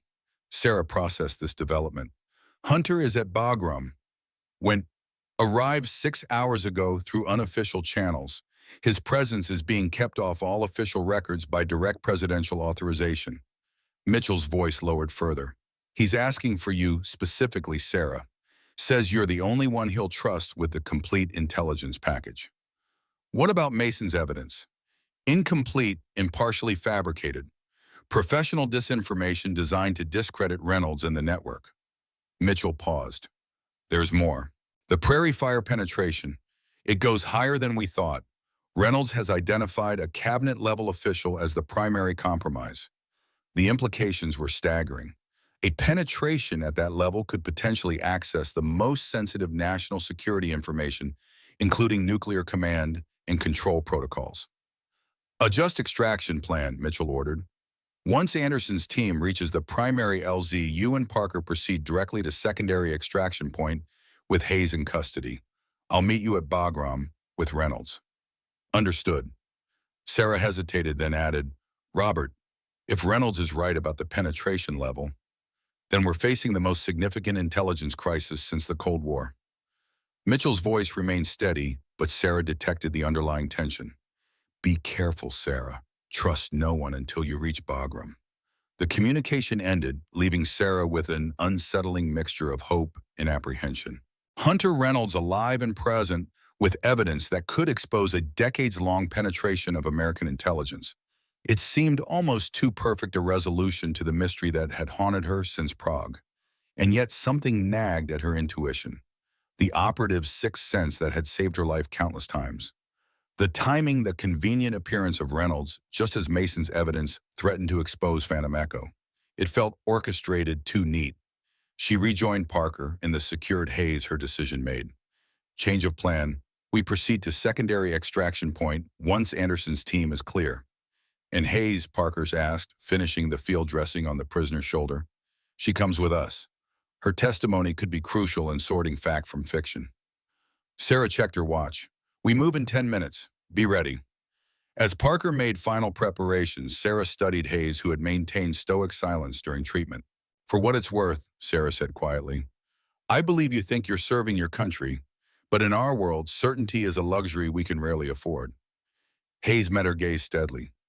Reynolds will tell you exactly what you want to hear. He's spent decades perfecting the art of manipulation. Perhaps, Sarah acknowledged, but unlike you, I'll verify before committing to belief. Hayes's expression shifted subtly. The broken compass, she said unexpectedly. Did he tell you what it really means? Not just that damaged things can still function, but that even a broken compass points north twice a day. Half the time, even traitors tell the truth. The statement struck Sarah with unexpected force. It was precisely the kind of layered meaning Hunter would embed in his lessons. The dual nature of intelligence work, where truth and deception existed simultaneously. Before she could respond, Parker returned. Anderson's team has reached the LZ, extraction proceeding as planned. Aw nodded, pushing aside her momentary doubt. Let's move. As they guided Hayes through the tunnel system toward their extraction point, Sarah's mind continued processing the contradictory information. Reynolds and Bagram with evidence of a high-level penetration. Hayes with counter-evidence suggesting Reynolds himself was the traitor. Mason caught between competing narratives possessing pieces of a puzzle he didn't understand. And at the center of it all, the broken compass, Hunter's gift and warning. Even damaged instruments could find true north, but only if you understood their limitations. The tunnel emerged onto a sheltered hillside 2 kilometers from the village. Dawn was approaching the eastern sky, beginning to lighten as they made their way to the secondary extraction point. A small clearing suitable for helicopter landing, concealed from the village by a ridge of high ground. As they took up position to await extraction, Sarah's communication device activated again. Stardust, this is Hawk. Urgent transmission. Authentication Berlin Wall falls twice. Sarah recognized the voice of her contact from the previous night, the authentication correct. Oh, wow. Hawk, this is Stardust. Proceed. Vienna trap confirmed. Reynolds sighting as false flag. Repeat false flag. Black Widow operation in final stage. Trust no one until a verification through Broken Arrow protocols. The transmission ended abruptly, leaving Sarah with a chilling realization. If Hawk's warning was legitimate, then Mitchell's communication had been compromised, or worse, Mitchell himself was compromised. The sound of an approaching helicopter reached them moments later. Sarah made an instant decision. Parker, take cover with Hayes. Verify that chopper's IFF before we expose our position. Parker looked confused but complied, guiding Hayes to shelter behind a rocky outcropping. What's wrong, he asked once they were concealed. Possible compromise of extraction protocols, Sarah replied tersely, her mind racing through contingencies. We verify before committing. The helicopter appeared over the ridge, a Black Hawk with standard military markings. It circled once before beginning its approach to the clearing. Sarah activated her authentication challenge system, transmitting the coded query that should elicit the correct response from legitimate extraction assets. No response came. Abort, Sarah commanded, pulling Parker and Hayes deeper into cover. That's not our extraction. As if confirming her suspicion, the helicopter's door gunner opened fire on their previous position, raking the clearing with automatic weapons fire. Who the hell are they? Parker shouted over the gunfire. The real enemy, Sarah replied grimly. And now we know how deep the compromise goes. The Black Hawk circled the clearing once more, its door gunner sweeping the area with sustained fire. Sarah pressed Parker and Hayes deeper into the rocky outcropping, her mind calculating options with cold precision.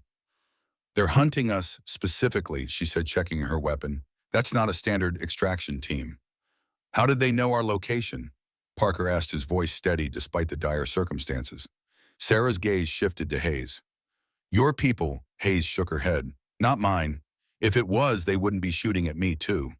The helicopter completed another pass before hovering directly over the clearing, dropping ropes for what appeared to be a tactical team preparing to fast rope down. We have less than 2 minutes before they're on us, Sarah assessed. Parker, secure the prisoner. We're moving east through the ravine. They retreated rapidly, using the uneven terrain for cover as they put distance between themselves and the landing zone. Sarah led them through a series of switchbacks, her knowledge of evasion tactics evident in every decision. When they reached a sheltered position overlooking a steep valley, she activated her emergency beacon, a last resort device that would alert specific Phantom Echo assets to her situation. What now? Parker asked, maintaining professional composure despite their precarious position. We go dark and move to alternate extraction point, Charlie. Sarah checked Hayes' restraints. It's 15 kilometers southeast near the Pakistani border. Hayes studied Sarah's face. You think Mitchell is compromised? I think someone with high-level access knew our extraction coordinates, Sarah replied carefully. That limits the possibilities. Could be Reynolds, Hayes suggested. If I'm right about him, he'd have every reason to eliminate us before we could expose his operation. Sarah's expression hardened. Or it could be Prairie Fire trying to prevent us from reaching Reynolds at Bagram. The distant sound of the helicopter changing direction reached them. Sarah made a quick decision. No more radio communication. They could be triangulating our signals. She removed a small device from her equipment. Parker disabled the tracking beacon in Hayes' tactical gear. Standard issue equipment has emergency locators. As Parker complied, Sarah assessed their resources. They had limited ammunition, no vehicle, and were at least a day's hard march from the alternate extraction point. Adding to the challenge, Hayes' wounded shoulder would slow their progress, and the pursuing forces had air support. We need to split up, Sarah concluded. Parker, you take Hayes to extraction point, Charlie. I'll create a diversion to draw off pursuit. With respect, that's a suicide mission, Parker objected. You'll be facing an entire tactical team alone. I've faced worse odds. Sarah removed her pack, redistributing essential supplies between them. The mission priority is getting Hayes and the intelligence she carries to secure analysis. If someone's willing to risk an unauthorized military operation to prevent that, the information must be critical. Hayes watched this exchange with curious intensity. You're really willing to sacrifice yourself for the mission, even knowing Reynolds might be a traitor? The truth matters more than any individual, Sarah replied, including me, including Reynolds. That was always his most important lesson. She handed Parker a small data storage device. This contains everything from the KL-43 recording of Hayes' communications, plus my assessment of the situation. If I don't make it to the extraction point, make sure Harrison gets this directly. No intermediaries. Parker accepted the device with grim understanding. What's the diversion plan? Standard Phantom Echo protocol, noisy, destructive, and thoroughly distracting. Sarah checked her remaining equipment. Head east through the ravine, then south at the fork. Maintain cover and avoid open terrain. I'll rendezvous at extraction point Charlie at 2200 hours. If I'm not there by 2300, proceed without me. As Parker prepared to depart with Hayes, Sarah made one final adjustment to her equipment. From a hidden compartment in her tactical vest, she removed a small metallic object, a specialized beacon unlike standard military issue. Hunter's insurance policy, she explained, noting Parker's questioning look. If Reynolds is still alive, this will let him know I need extraction. And if he's the one trying to kill us, Sarah's smile was grim, then I've just painted a target on my back. But sometimes the only way to flush out a threat is to make yourself visible. With a final nod to Parker, Sarah moved in the opposite direction, climbing toward higher ground where she could implement her diversion. Within 20 minutes, she'd reached a position overlooking the valley where the helicopter continued its search pattern. Using components from her remaining equipment, Sarah constructed a series of improvised devices designed not for maximum damage, but for maximum visibility and noise. She placed them strategically along a ridgeline, creating the impression of a small team moving in the wrong direction. When the preparations were complete, she triggered the first device. The explosion wasn't particularly powerful, but in the quiet mountain landscape, the sound carried impressively. The helicopter immediately changed course, moving toward the disturbance. Sarah triggered the remaining devices in sequence, creating the illusion of a retreating force. As expected, the helicopter followed the trail, deploying its tactical team to pursue the phantom target. She observed through binoculars as the team spread out in standard search formation, moving away from Parker and Hayes' actual route. With the immediate threat diverted, Sarah began her own journey toward extraction point, Charlie taking a circuitous route that would be difficult to track. The mountainous terrain was punishing, especially at speed, but her training and experience allowed her to maintain a pace that would have exhausted most Special Forces operators. As dusk approached, she reached a vantage point that allowed her to survey the surrounding area. The helicopter had disappeared, presumably returning to base for refueling. The tactical team was nowhere in sight, likely still following the false trail she had created. Sarah checked her specialized beacon. No response yet, which could mean multiple things. Reynolds hadn't received the signal, couldn't respond, or chose not to. Or, as Parker had suggested, Reynolds himself might be behind the attack.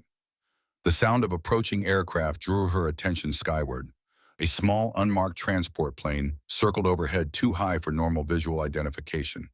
Sarah remained concealed, observing, as the aircraft made 3 precise circles before departing eastward. Her communication device activated moments later, receiving on a frequency that wasn't part of standard military channels. "Compass broken, needle true," came a voice she hadn't heard in 3 years. "Authentication prog wall falls twice." Sarah's pulse quickened. The voice belonged to Hunter Reynolds, and the authentication code was legitimate, referencing a private conversation they'd had after the Prague incident. "Needle points north, glass in pieces," she responded, completing the authentication sequence. "Verify Vienna protocol. November 14th, west entrance, midnight," came the reply. "The eagle flies when darkness falls." The transmission ended abruptly. Sarah processed the information with mixed emotions. The authentication had been correct, the reference to Vienna specific enough to suggest legitimate contact. But if Reynolds had been compromised, an enemy with sufficient intelligence resources could potentially reconstruct their protocols. Nevertheless, she now had confirmation of an alternate extraction option, if she could reach the coordinates implied in Reynolds' message. The location was a remote airstrip near the Pakistani border, approximately 10 kilometers from extraction point Charlie. Sarah resumed her journey, moving through the increasingly difficult terrain as night fell. Her night vision equipment provided significant advantage, allowing her to navigate safely while maintaining awareness of her surroundings. 3 hours later, she detected movement ahead, 2 figures moving carefully through a narrow ravine. She approached silently, confirming it was Parker and Hayes before revealing her presence. "Status report," she requested, noting Hayes' deteriorating condition. The wound was taking its toll, her face pale with pain and fatigue. "No pursuit detected," Parker reported. "Hayes needs medical attention soon. The wound is showing signs of infection."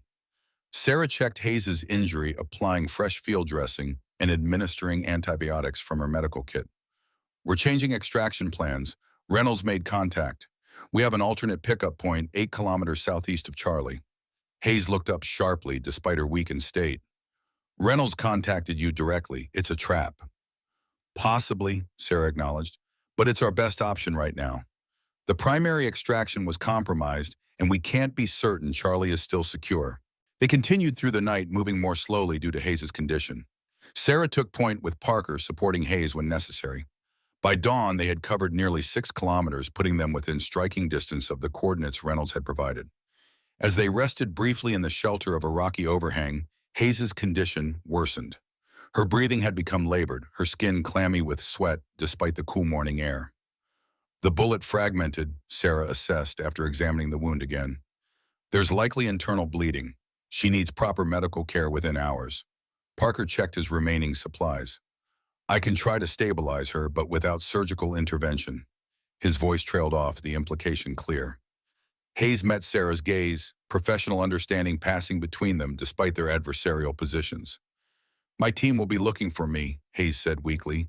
Standard protocol when an asset goes dark. Your team tried to kill us, Parker reminded her. Hayes shook her head. Not my direct handlers. Someone higher up, someone with access to extraction coordinates. Mitchell, Sarah stated flatly. Or someone using his authentication, Hayes suggested. If Reynolds is as deep as I believe, he could have access to Mitchell's codes. Sarah considered this possibility. The line between ally and enemy had blurred to near invisibility with layers of deception obscuring the truth from all sides. We stick to the plan, she decided. Reynolds' extraction point is our best chance for getting Hayes medical attention and resolving this situation. They resumed their journey as the sun climbed higher, the temperature rising uncomfortably. By mid-afternoon, they had reached the coordinates, a flat stretch of land that could serve as a makeshift landing strip concealed from satellite observation by overhanging rock formations. Sarah secured Hayes in a sheltered position with Parker standing guard, then moved to higher ground to survey the area. No signs of pursuit or surveillance, which could be reassuring or concerning depending on one's perspective. At exactly 1600 hours, her specialized beacon activated, receiving a single encoded pulse. She checked the message. Arrival 1700, 3 minutes on ground. Come alone. Sarah returned to Parker and Hayes, explaining the situation. Aircraft arriving in 1 hour. We'll have a 3-minute window for boarding. Come alone, Parker repeated the message. That's specifically excluding us. That's excluding Hayes, Sarah clarified. Reynolds would expect me to have support personnel. Hayes' condition had stabilized somewhat, but she remained seriously wounded. If Reynolds is compromised, you're walking into a trap, she warned. And if he's not, it's our only way out. Sarah checked her weapon. Parker, if anything happens to me, your priority is getting Hayes and the intelligence to Harrison. Directly, no intermediaries. Understood. Parker hesitated, then added, For what it's worth, I believe you're doing the right thing. Sarah nodded acknowledgement, then moved to prepare for the extraction. She positioned herself with clear sight lines to the improvised landing zone, watching as the appointed time approached. At precisely 1658, a small aircraft appeared on the horizon, an unmarked Twin Otter ideal for short takeoffs and landings in austere conditions. It approached low and fast, executing a perfect touchdown on the uneven terrain. The side door opened immediately, revealing 2 armed men in civilian clothing, securing the perimeter as a third figure emerged. Tall, powerfully built, with steel gray hair, and the weathered features of a man who had spent decades in the shadows.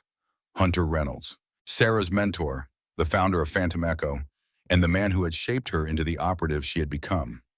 Sarah signaled to Parker, then emerged from cover, approaching the aircraft with controlled vigilance. Reynolds spotted her immediately, his expression revealing nothing as he assessed her condition. The package, he called over the engine noise. Secured but wounded, Sarah replied, stopping at a distance that would allow reaction time if necessary. Authentication, Berlin Wall stands twice. Reynolds nodded. Prague Bridge falls at midnight. The exchange complete, Sarah gestured to Parker, who emerged supporting Hayes. Reynolds' expression darkened at the sight of the wounded prisoner. Hayes, he acknowledged grimly. I should have known. They boarded quickly, the pilots already preparing for immediate departure. As the aircraft accelerated for takeoff, Sarah maintained her vigilance, noting the professional efficiency of Reynolds' team and the specialized equipment aboard. Not standard military issue, but high-end civilian variants. Once airborne, a medic immediately attended to Hayes while Reynolds led Sarah to a secure communication area in the rear of the aircraft. Mason, he asked without preamble. Extracted by Anderson's team. Last reported en route to Bagram. Reynolds' expression tightened. Then we have less time than I thought. Mitchell will debrief him personally. You believe Mitchell is compromised, Sarah stated rather than asked. I know he is. Reynolds activated a secure tablet displaying surveillance photographs of Mitchell meeting with unknown individuals in non-military settings. He's been working with a splinter faction within our own intelligence community for at least 2 years. Hardliners who believe Phantom Echo represents a security breach rather than an asset. Sarah studied the images carefully.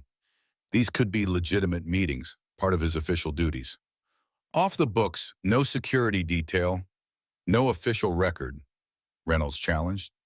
Sarah, I know how this looks. I disappear for 3 years, then suddenly resurface with accusations against your husband. But ask yourself, who had access to your extraction coordinates? Who knew exactly where to find you? Sarah processed this, her analytical mind separating emotional response from tactical assessment. Hayes believes you're the traitor, says Mason found evidence of your communications with Soviet handlers going back decades. Reynolds didn't appear surprised. Of course she does. That's exactly what Mitchell's people would tell her. He produced a small device similar to a USB drive. This contains the complete record of Phantom Echo operations since 1968. Every communication, every operation, every life saved by preventing escalation during critical moments of the Cold War. He handed it to her, including the real story of Prague, what really happened, and why I disappeared afterward. Sarah accepted the device without examining it. Hayes needs immediate medical attention. Your people can stabilize her, but she requires surgery. Already arranged. We're heading to a secure facility in Turkey, officially a private medical center, unofficially one of our longest-standing safe houses. Reynolds studied her face. You don't trust me. Good. I trained you never to trust without verification. Where have you been for 3 years? Sarah asked directly. Building a parallel network, Reynolds replied. After Prague, I realized our original structure had been compromised. Someone with high-level access was systematically identifying and eliminating our key assets. I had to disappear to rebuild from the outside. The aircraft banked sharply, changing course. The pilot's voice came over the intercom. Sir, we have pursuit. 2 fighter jets, American markings, approaching from the northwest. Reynolds moved immediately to the cockpit, Sarah following close behind. Through the windscreen, she could see 2 F-16s rapidly closing distance. They're painting us with targeting radar, the pilot reported tensely. Activate countermeasures, Reynolds ordered. Emergency Protocol Sierra. The co-pilot engaged a complex sequence on a specialized console, transmitting friend identification. If they're legitimate Air Force, they'll recognize the override codes. 10 seconds passed as the fighters maintained their approach. Then abruptly they banked away, resuming their original heading without further aggression. Legitimate Air Force pilots following proper protocols, Reynolds noted with evident relief. If Mitchell's people had controlled those jets, the codes wouldn't have worked. Sarah processed this development. The override codes were highly classified, access restricted to the highest levels of military command. That Reynolds possessed them suggested either legitimate authority or a security breach of staggering proportions. We'll reach the medical facility in 40 minutes, Reynolds informed her as they returned to the main cabin. In the meantime, you should review the contents of that drive, particularly the Prague section. Sarah hesitated, then connected the device to a secure tablet. The files were meticulously organized, documenting decades of clandestine operations conducted outside official channels. She navigated to the Prague folder, steeling herself for what she might find. The operation had been her last active mission, a coordinated effort to prevent Czech extremists from obtaining nuclear material smuggled from former Soviet states. The mission had gone catastrophically wrong, resulting in the deaths of 3 Phantom Echo assets and Sarah's subsequent withdrawal from field operations. The official report, which she had never been permitted to see, blamed operational failures on her team's part. But Reynolds' files told a different story, revealing that the mission had been compromised from the beginning. The team deliberately fed false intelligence that led them into an ambush. More disturbing were the communications indicating Mitchell had been directly involved in the intelligence preparation, despite later claiming no operational awareness. He set us up, Sarah murmured, the realization like a physical blow. Not just you, Reynolds replied, having approached silently. The entire Phantom Echo network. Prague was the beginning of a systematic dismantling operation targeting our assets worldwide. Sarah continued reviewing the files, finding documentation of similar compromise operations over the subsequent 3 years, each resulting in the loss of key Phantom Echo personnel or resources. Why, she asked finally. Why would Mitchell turn against the network? Because we succeeded too well. Reynolds explained, his voice heavy with the weight of history. The Cold War ended, but the military-industrial complex that profited from it needed to sustain itself. Peace doesn't generate trillion-dollar defense budgets. Détente doesn't justify global military presence. He sat across from her, his weathered face showing the toll of decades spent in shadows. Mitchell rose through the ranks during a period of American military dominance. His entire worldview is predicated on American exceptionalism and the necessity of overwhelming force projection. Phantom Echo represented an alternative approach, cooperation rather than dominance, mutual security rather than unilateral advantage. Sarah processed this against her personal knowledge of Mitchell, his unwavering patriotism, his absolute belief in American values, qualities she had once admired, even loved. What about Mason, she asked. Where does he fit in this? A true believer, Reynolds replied. Fed selected information designed to convince him he was exposing traitors, when in fact he was eliminating the very people preventing another Cold War. The medic approached, interrupting their conversation. Sir Hayes is stabilized but critical. She's asking to speak with Morgan. Sarah moved to Hayes' side. Despite advanced medical intervention, the weapons specialist looked pale and drawn, her breathing labored. The evidence against Reynolds, Hayes managed her voice barely above a whisper. Have you verified it yourself? Not yet, Sarah admitted. But I've seen compelling documentation suggesting Mitchell may be involved. Hayes' laugh was weak, edged with pain. Of course you have. Reynolds would have prepared meticulously. She struggled to maintain focus. Ask yourself this.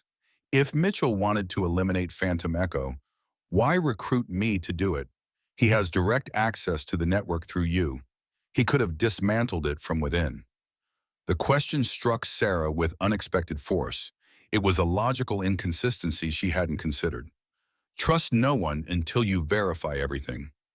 Hayes continued, her strength clearly fading. Isn't that what Reynolds taught you? Before Sarah could respond, the aircraft began its descent toward the medical facility. Reynolds approached, nodding to the medic to give them privacy. We're landing in 5 minutes, he informed them. Security protocols are in place. Hayes will receive immediate surgical intervention. Hayes maintained eye contact with Sarah until Reynolds departed, then whispered, Mason has proof. Air proof. Real proof, not manufactured files. Find him before they eliminate him too. The aircraft touched down on a private airstrip adjacent to what appeared to be a modern medical facility. Medical personnel rushed aboard immediately, transferring Hayes to proper emergency care. Reynolds directed his security team to establish a perimeter while he led Sarah to a secure communications center within the facility. We need to contact Harrison, Reynolds stated, activating specialized equipment. He's one of the few we can still trust. How can you be certain? Sarah challenged. If Mitchell is compromised, Harrison could be as well. Because Harrison was the one who first alerted me to the potential breach, Reynolds replied. He's been feeding Mitchell-controlled information for years, helping us identify the extent of the compromise. The secure connection established, Harrison's face appeared on the monitor.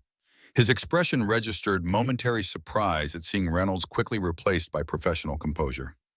Hunter, it's been a while. Not by choice, Bill. Status report. Harrison glanced off screen briefly. Mason arrived at Bagram 90 minutes ago. Mitchell is personally handling his debriefing. No authorized observers. In Anderson's team, sequestered for specialized debriefing. No communication permitted. Reynolds exchanged glances with Sarah. They're containing the situation. Anyone who knows anything is being isolated. There's more, Harrison added. Presidential findings signed this morning authorizing termination of all Phantom Echo operations and immediate detention of all known associates for national security review. Mitchell's work, Reynolds concluded grimly, using Mason's incomplete intelligence to convince the administration that Phantom Echo represents a clear figure and present danger. Sarah intervened. Harrison has anyone independently verified Mason's evidence. The original documents, not summaries or excerpts. Harrison shook his head. Mitchell has maintained exclusive control of all materials, citing national security protocols. Convenient, Reynolds noted. Sarah, we're running out of time. If Mitchell successfully frames Phantom Echo as a rogue operation, decades of work preventing nuclear escalation will be undone. Sarah considered their options, her tactical mind processing multiple scenarios simultaneously. We need Mason. He's the linchpin, the only one with first-hand access to the alleged evidence against Phantom Echo. Extracting him from Bagram would be virtually impossible, Harrison pointed out. The base is on highest security alert following your unauthorized extraction of Hayes. Then we don't extract him, Sarah decided. We let Mitchell bring him to us. OSUS. Reynolds raised an eyebrow. Elaborate. Mitchell believes I'm either dead or still attempting to reach extraction point Charlie. He doesn't know about our connection to this facility. Sarah's mind raced ahead, forming a plan. If we leak information suggesting critical Phantom Echo documentation is held here, he'll have to respond personally, and he'll bring Mason to verify its authenticity. Harrison looked skeptical. That's assuming Mitchell is actually compromised as you believe. If he's innocent, you're potentially manufacturing a confrontation with a senior military commander based on circumstantial evidence. Then we'll know for certain, Sarah replied firmly. One way or the other. Reynolds studied her with appraising eyes. It's risky. If you're wrong about Mitchell, then I face the consequences, Sarah stated. But if I'm right, we prevent the dismantling of a network that's kept nuclear peace for 50 years. After a moment's consideration, Reynolds nodded. Harrison leaked the information through channels Mitchell monitors. Suggests that Hayes successfully delivered critical documentation to this location before being wounded. Make it believable, but not too obvious. Understood. Timeline. Mitchell will move quickly once he receives the information. I'd estimate 6 to 8 hours before they arrive. Reynolds glanced at Sarah. That gives us limited time to prepare. As Harrison signed off to implement the plan, Reynolds turned to Sarah fully. You realize what you're risking. If you're wrong about Mitchell, I know, she replied quietly. But Hayes raised a valid point. If Mitchell wanted to dismantle Phantom Echo, why recruit external assets when he had direct access through me? Because you left after Prague, Reynolds reminded her. You withdrew from active operations, severed most of your connections to the network. Mitchell lost his inside access. Sarah nodded, acknowledging the logic while still harboring doubts. I need to see Hayes' evidence. The actual intelligence Mason gathered, not just your interpretation of it. I don't have it, Reynolds admitted. Mason kept the original documentation secure. What I have is intelligence about his operation, not the primary evidence itself. This admission did nothing to alleviate Sarah's uncertainty. Both Reynolds and Mitchell were presenting compelling narratives supported by selected evidence, each painting the other as the traitor. Without access to Mason's original intelligence, she couldn't definitively determine which version reflected reality. Then we proceed with the plan, she decided.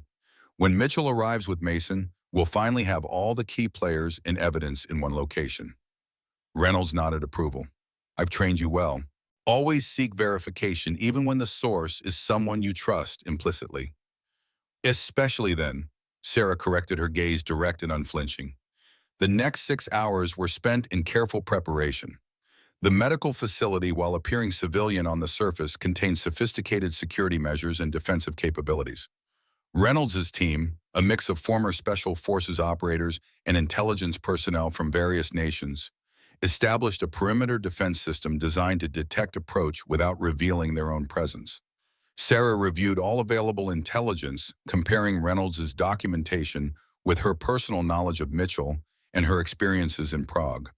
The inconsistencies troubled her, small details that didn't align perfectly with either narrative. Hayes remained in recovery following surgery, too sedated for further questioning. Sarah checked on her, periodically noting the professional care she received despite her adversarial status. At the 6-hour mark, perimeter sensors detected approaching aircraft, 2 Black Hawks on direct approach from the east. Reynolds joined Sarah in the secure command center, monitoring the situation through advanced surveillance systems.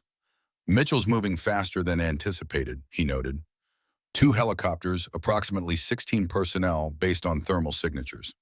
Sarah studied the tactical display. Standard extraction team configuration plus additional security. He's expecting resistance, or bringing sufficient force to ensure success regardless of what he finds, Reynolds suggested. Your call, Sarah. This was your plan. Sarah made her decision. Let them land. No hostile action unless they initiate. I want face-to-face confirmation before we commit. Reynolds nodded, transmitting the order to his security team. The Blackhawks touched down 400 meters from the facility, deploying their personnel in tactical formation. Sarah recognized Mitchell immediately, directing operations from a protected position. Beside him stood Mason, appearing uninjured but clearly under guard rather than operating as part of the team. Mitchell's treating Mason as an asset to be protected, not as an operational equal, Sarah observed. That's consistent with your assessment that he's being used for his intelligence rather than as a willing participant. Or consistent with standard protection protocols for a high-value intelligence source, Reynolds countered. Don't let confirmation bias cloud your judgment. Sarah acknowledged the warning with a nod. I'm going out to meet them. That's extremely high risk, Reynolds objected. Mitchell could simply eliminate you on sight. Not with witnesses present, Sarah replied, especially not with Mason watching. If Mitchell is using him as I suspect he needs to maintain the appearance of legitimacy. Before Reynolds could argue further, Sarah moved toward the facility's main entrance. She activated her communication device, broadcasting on standard military frequencies.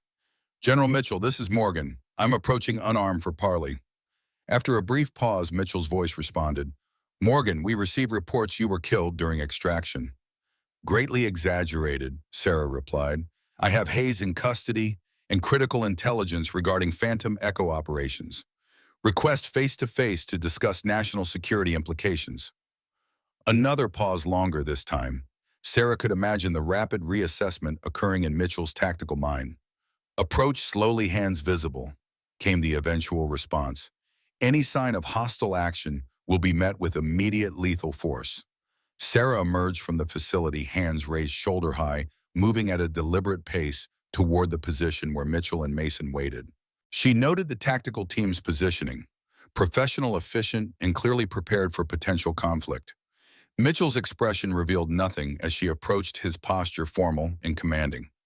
Mason, by contrast, appeared confused and wary, his gaze shifting between Sarah and Mitchell with growing uncertainty. That's far enough, Mitchell ordered when she was 10 meters away. Explain your situation, Captain Morgan.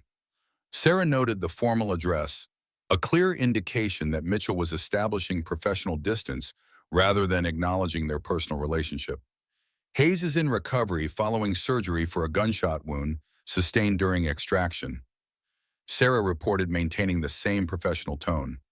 She's provided intelligence suggesting significant discrepancies in the Phantom Echo investigation. Mitchell's expression remained impassive, and Reynolds, the direct question, confirmed he knew more than he should. Sarah had deliberately avoided mentioning Reynolds in her communication. Inside, she replied simply, along with comprehensive documentation of Phantom Echo operations since 1968, including Prague. A flicker of something, concern, anger, crossed Mitchell's features before his professional mask returned. You've been operating outside the chain of command, Captain, interfering with an authorized intelligence operation and extracting a prisoner without authorization. Following established Phantom Echo protocols when standard channels are compromised, Sarah countered, the same protocols you referenced when activating me for this mission.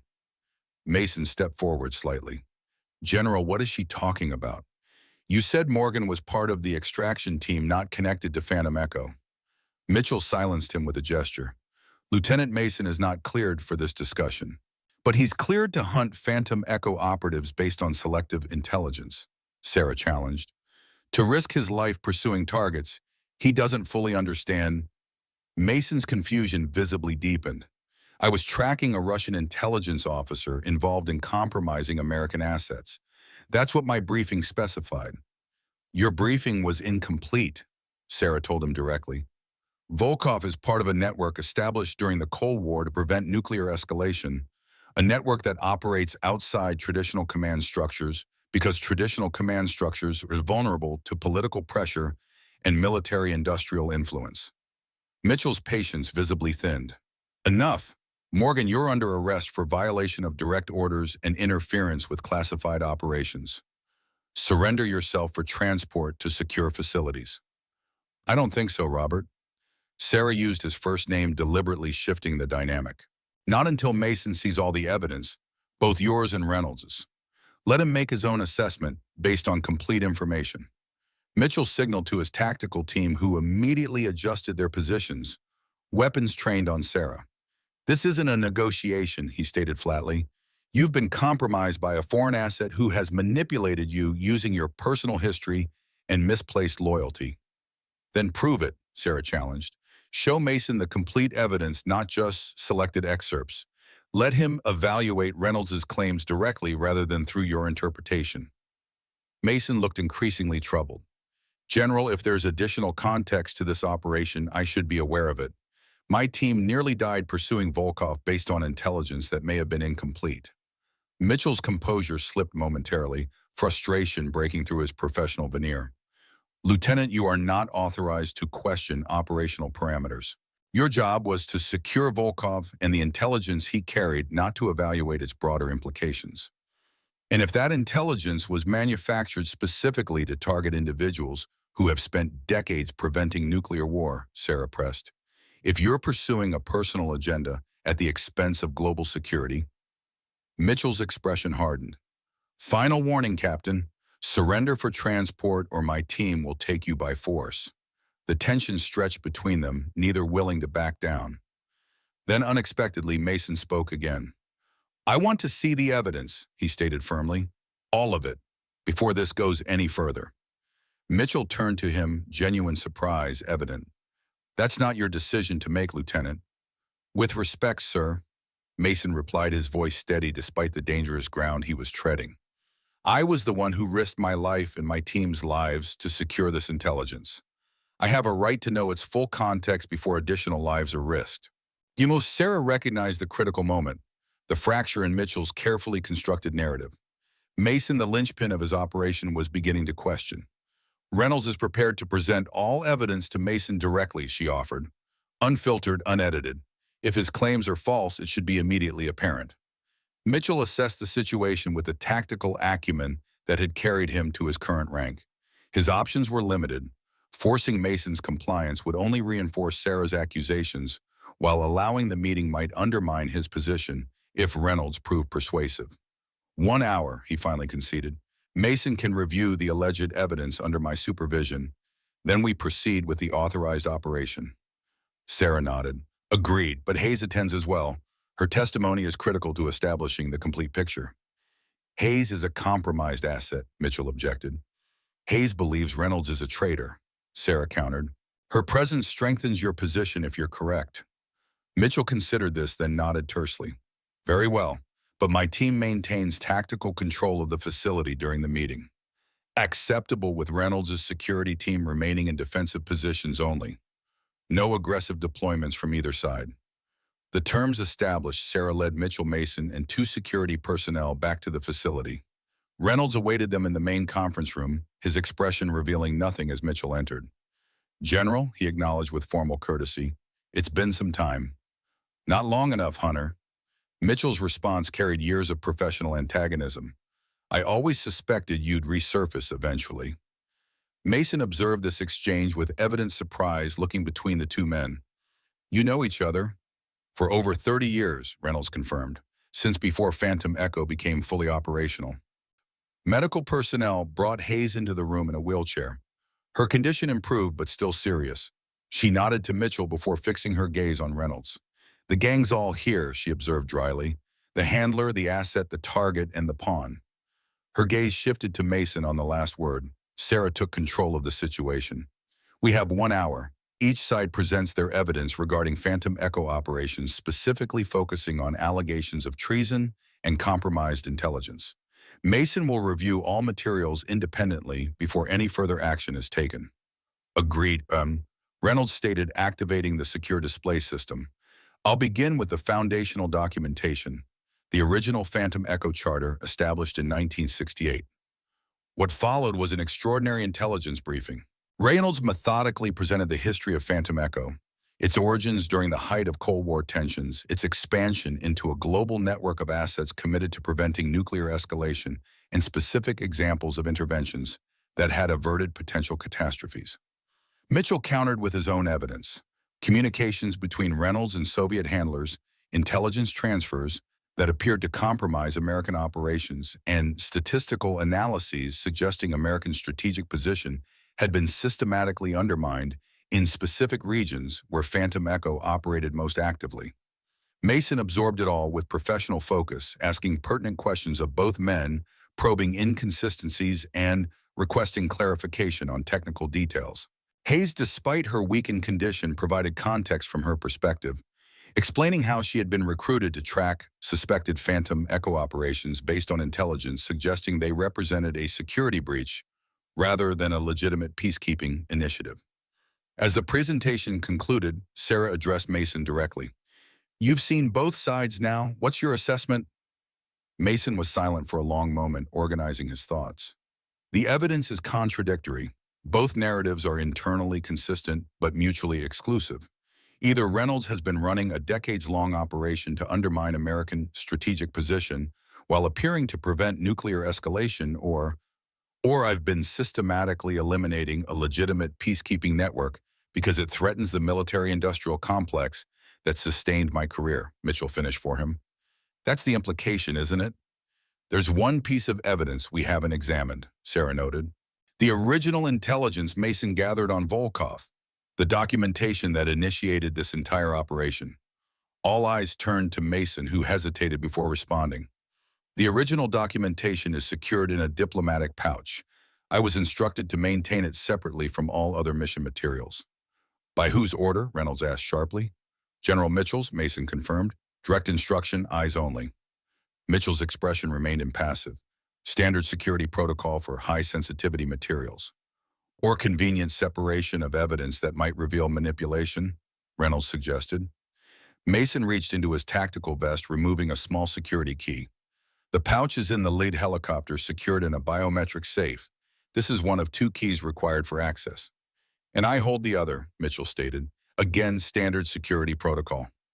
Sarah made an instant decision. "Then we retrieve it, all of us together. The final piece of evidence that will clarify this situation once and for all." Mitchell considered his options, then nodded.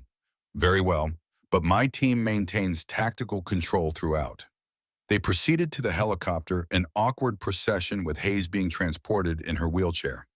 The tension was palpable, both security teams maintaining professional vigilance while avoiding actions that might trigger confrontation.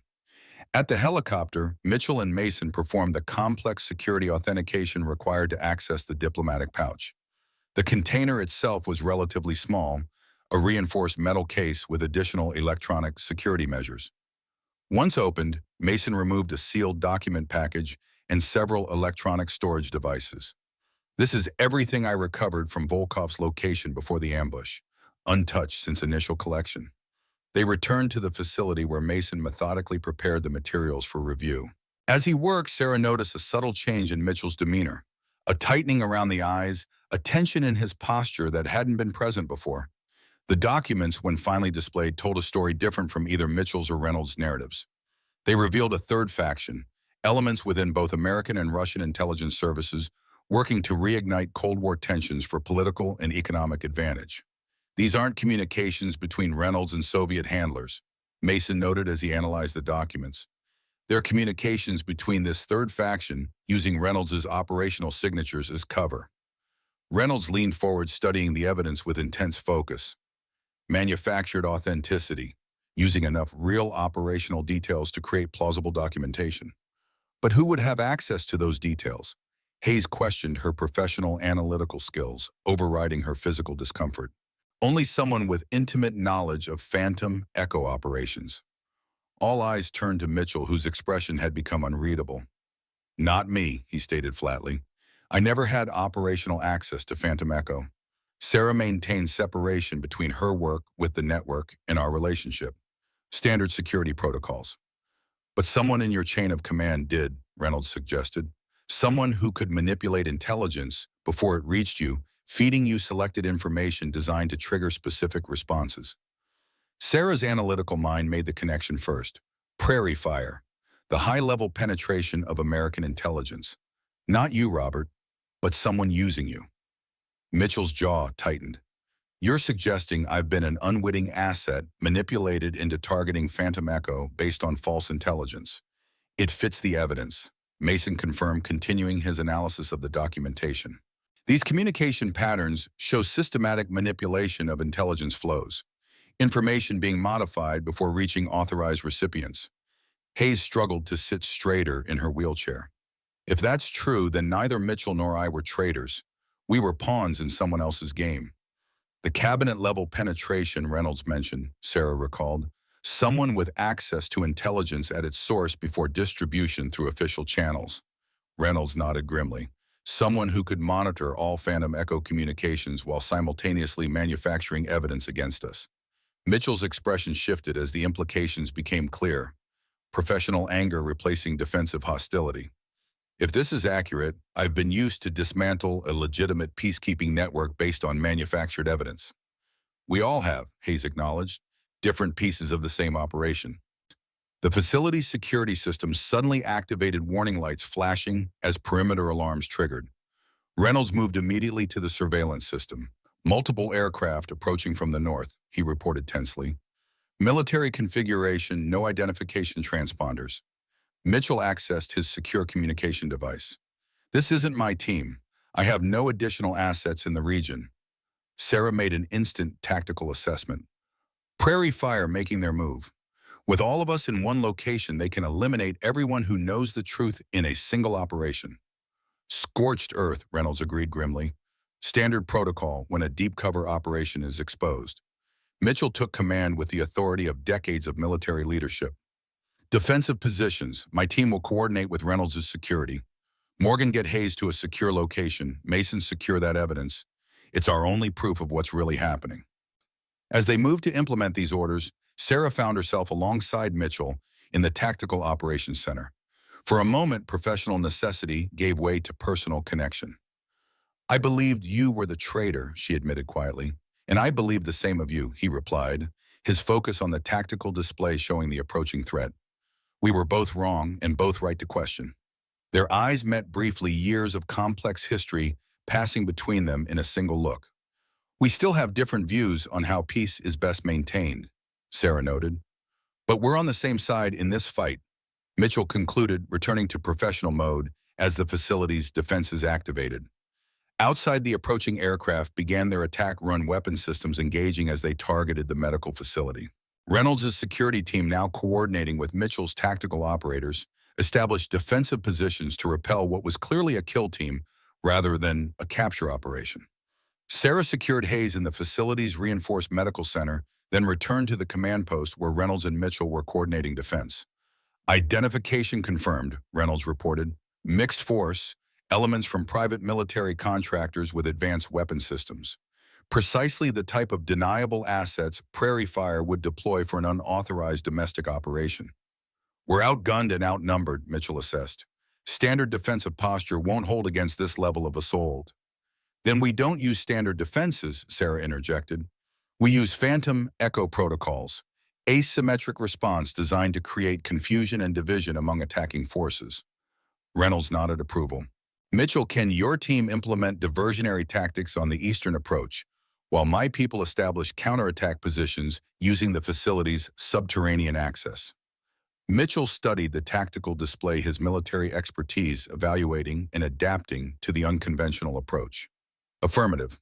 Mason can coordinate the diversionary action while I maintain command and control from this position. The defense proceeded with the unexpected efficiency of longtime adversaries suddenly finding common purpose. Mitchell's tactical team executed textbook diversionary operations, drawing attacking forces into prepared kill zones where Reynolds' security personnel could engage from advantageous positions. Sarah, operating independently as she had been trained, moved through the facility's defensive perimeter, identifying and eliminating key enemy assets with the precision that had made her legendary within Phantom Echo. The battle raged for 20 minutes, a brutally efficient engagement that gradually shifted from defense to counterattack as the combined forces of Mitchell and Reynolds gained tactical advantage. The attacking forces, clearly unprepared for the level of coordinated resistance, began to withdraw under sustained pressure. As the last enemy aircraft retreated, Mitchell received an urgent communication from his secure channel. His expression darkened as he listened. Presidential Security Advisor Jenkins has just been taken into custody, he reported. FBI counterintelligence found evidence of unauthorized communications with foreign assets dating back 15 years. Jenkins, Reynolds confirmed grimly. The Prairie Fire penetration, he had access to all high-level intelligence before presidential review, allowing him to manipulate information flow at the highest levels. And he was the one who provided me with the initial intelligence on Phantom Echo, Mitchell acknowledged. Carefully selected to trigger my natural skepticism about unconventional operations. Sarah processed this confirmation. So all of it, Mason's mission, Hayes' recruitment, the manufactured evidence against Reynolds, all designed to eliminate the one network that might have identified Jenkins' true role. A network operating outside official channels, Reynolds added. The only intelligence asset he couldn't directly monitor or control. Hayes, who had insisted on being present despite medical advice, offered the final piece. And when Phantom Echo started closing in on his operation, he used all of us against each other. The perfect misdirection. The facility returned to secure status as the immediate threat receded. Mitchell established communication with Pentagon Command, confirming the developing situation regarding Jenkins and securing official authorization for their current operation. Mason approached the secured evidence in hand. This needs to reach FBI counterintelligence immediately. It provides the connective tissue between Jenkins's activities and the manufactured evidence against Phantom Echo. Mitchell nodded. I'll arrange secure transport. With Jenkins in custody, we need to move quickly to identify and contain his entire network before they go to ground. As the operational focus shifted from immediate survival to strategic response, Sarah found herself momentarily apart from the activity, watching as former adversaries coordinated with professional efficiency. Reynolds and Mitchell, antagonists for decades, now collaborated to address a threat greater than their ideological differences. Hayes joined her, still wheelchair-bound, but insistent on remaining engaged. So who was right, she asked quietly? Reynolds with his shadow network operating outside government control, or Mitchell with his belief in established military protocols? Sarah considered the question. Both in their way. Reynolds understood that traditional power structures are vulnerable to corruption and manipulation. Mitchell recognized that unaccountable operations risk becoming exactly what they claim to fight against. And where does that leave us? Hayes pressed. Once this immediate crisis passes, the fundamental disagreement remains. Perhaps that's the point, Sarah suggested. The tension between different approaches to security, the constant questioning and verification from multiple perspectives. Maybe that's what keeps us honest. Reynolds approached, having concluded his coordination with Mitchell. We have authorized extraction in 30 minutes. Jenkins's network is being systematically identified and contained. It appears the immediate crisis is resolving. And Phantom Echo, Sarah asked. Operational status under review, Reynolds replied. Mitchell has recommended independent oversight rather than dissolution, a compromise position that acknowledges both the value and the risks of our approach. Sarah nodded, understanding the significance of this development. And my status? That's entirely up to you, Reynolds said simply. You've fulfilled your obligation to Phantom Echo many times over. If you choose to return to your farm in Montana, no one would question that decision. Hayes studied Sarah carefully. But you won't, will you? Not now that you've been pulled back in. Before Sarah could respond, Mitchell joined them, his professional demeanor softened slightly by the shared experience of the past hours. The evidence Mason recovered confirms everything, he reported. Jenkins was the architect of a decades-long operation to manipulate American intelligence for personal profit and ideological advantage. His network extended into multiple agencies, compromising operations worldwide. And now, Sarah asked. Now we rebuild, Mitchell replied, with appropriate safeguards and oversight. Reynolds and I have reached an understanding regarding Phantom Echo's future operations. Reynolds nodded. Conditional autonomy with accountability measures. Not ideal from my perspective, but a functional compromise. The pragmatic solution, Sarah noted, balancing independence with oversight. Mitchell turned to her directly. There's a place for you in this new arrangement, if you want it. The offer hung in the air between them, not just a professional opportunity, but a personal olive branch, an acknowledgement of the complex history they shared and the possibility of a new chapter. I'll consider it, Sarah replied, neither accepting nor rejecting. After I verified all the evidence independently, Reynolds smiled slightly at this response. Still the best student I ever trained. Trust, but verify. 6 months later, Sarah stood at the window of her Montana farmhouse, watching snow fall gently across the winter landscape. The broken compass lay on the table beside her, its needle still pointing unerringly north, despite the shattered glass. Her secure communication device activated with a distinctive pattern that indicated a phantom echo transmission. The text was brief and cryptic. Vienna, October 12th, midnight.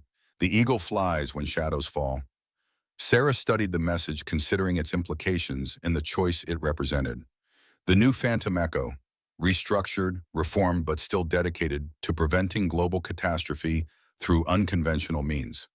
Mitchell's oversight providing accountability, while Reynolds' vision maintained the necessary independence to operate effectively. And her own role, neither fully inside nor completely removed, maintaining the critical distance that allowed her to question both sides. She picked up the compass, feeling its familiar weight in her palm. The broken glass had never been repaired, a reminder that damaged instruments could still function if you understood their limitations. As twilight deepened outside her window, Sarah made her decision. Some loyalties transcended national boundaries or political ideologies. Some responsibilities couldn't be abandoned regardless of personal cost. The highest loyalty perhaps wasn't to a flag or an organization, but to humanity itself, to the fragile peace that made all other human endeavors possible. Sarah packed a small bag, tucking the compass securely in its customary pocket. Vienna awaited, and with it the continuation of a mission that had defined her life. A mission measured not in victories or defeats, but in catastrophes averted, and lives never knowing how close they had come to ending. The broken compass would guide her as it always had toward true north, not a destination, but a direction. The journey continuing, one careful step at a time, through the shadows where the most important battles were fought and won in silence.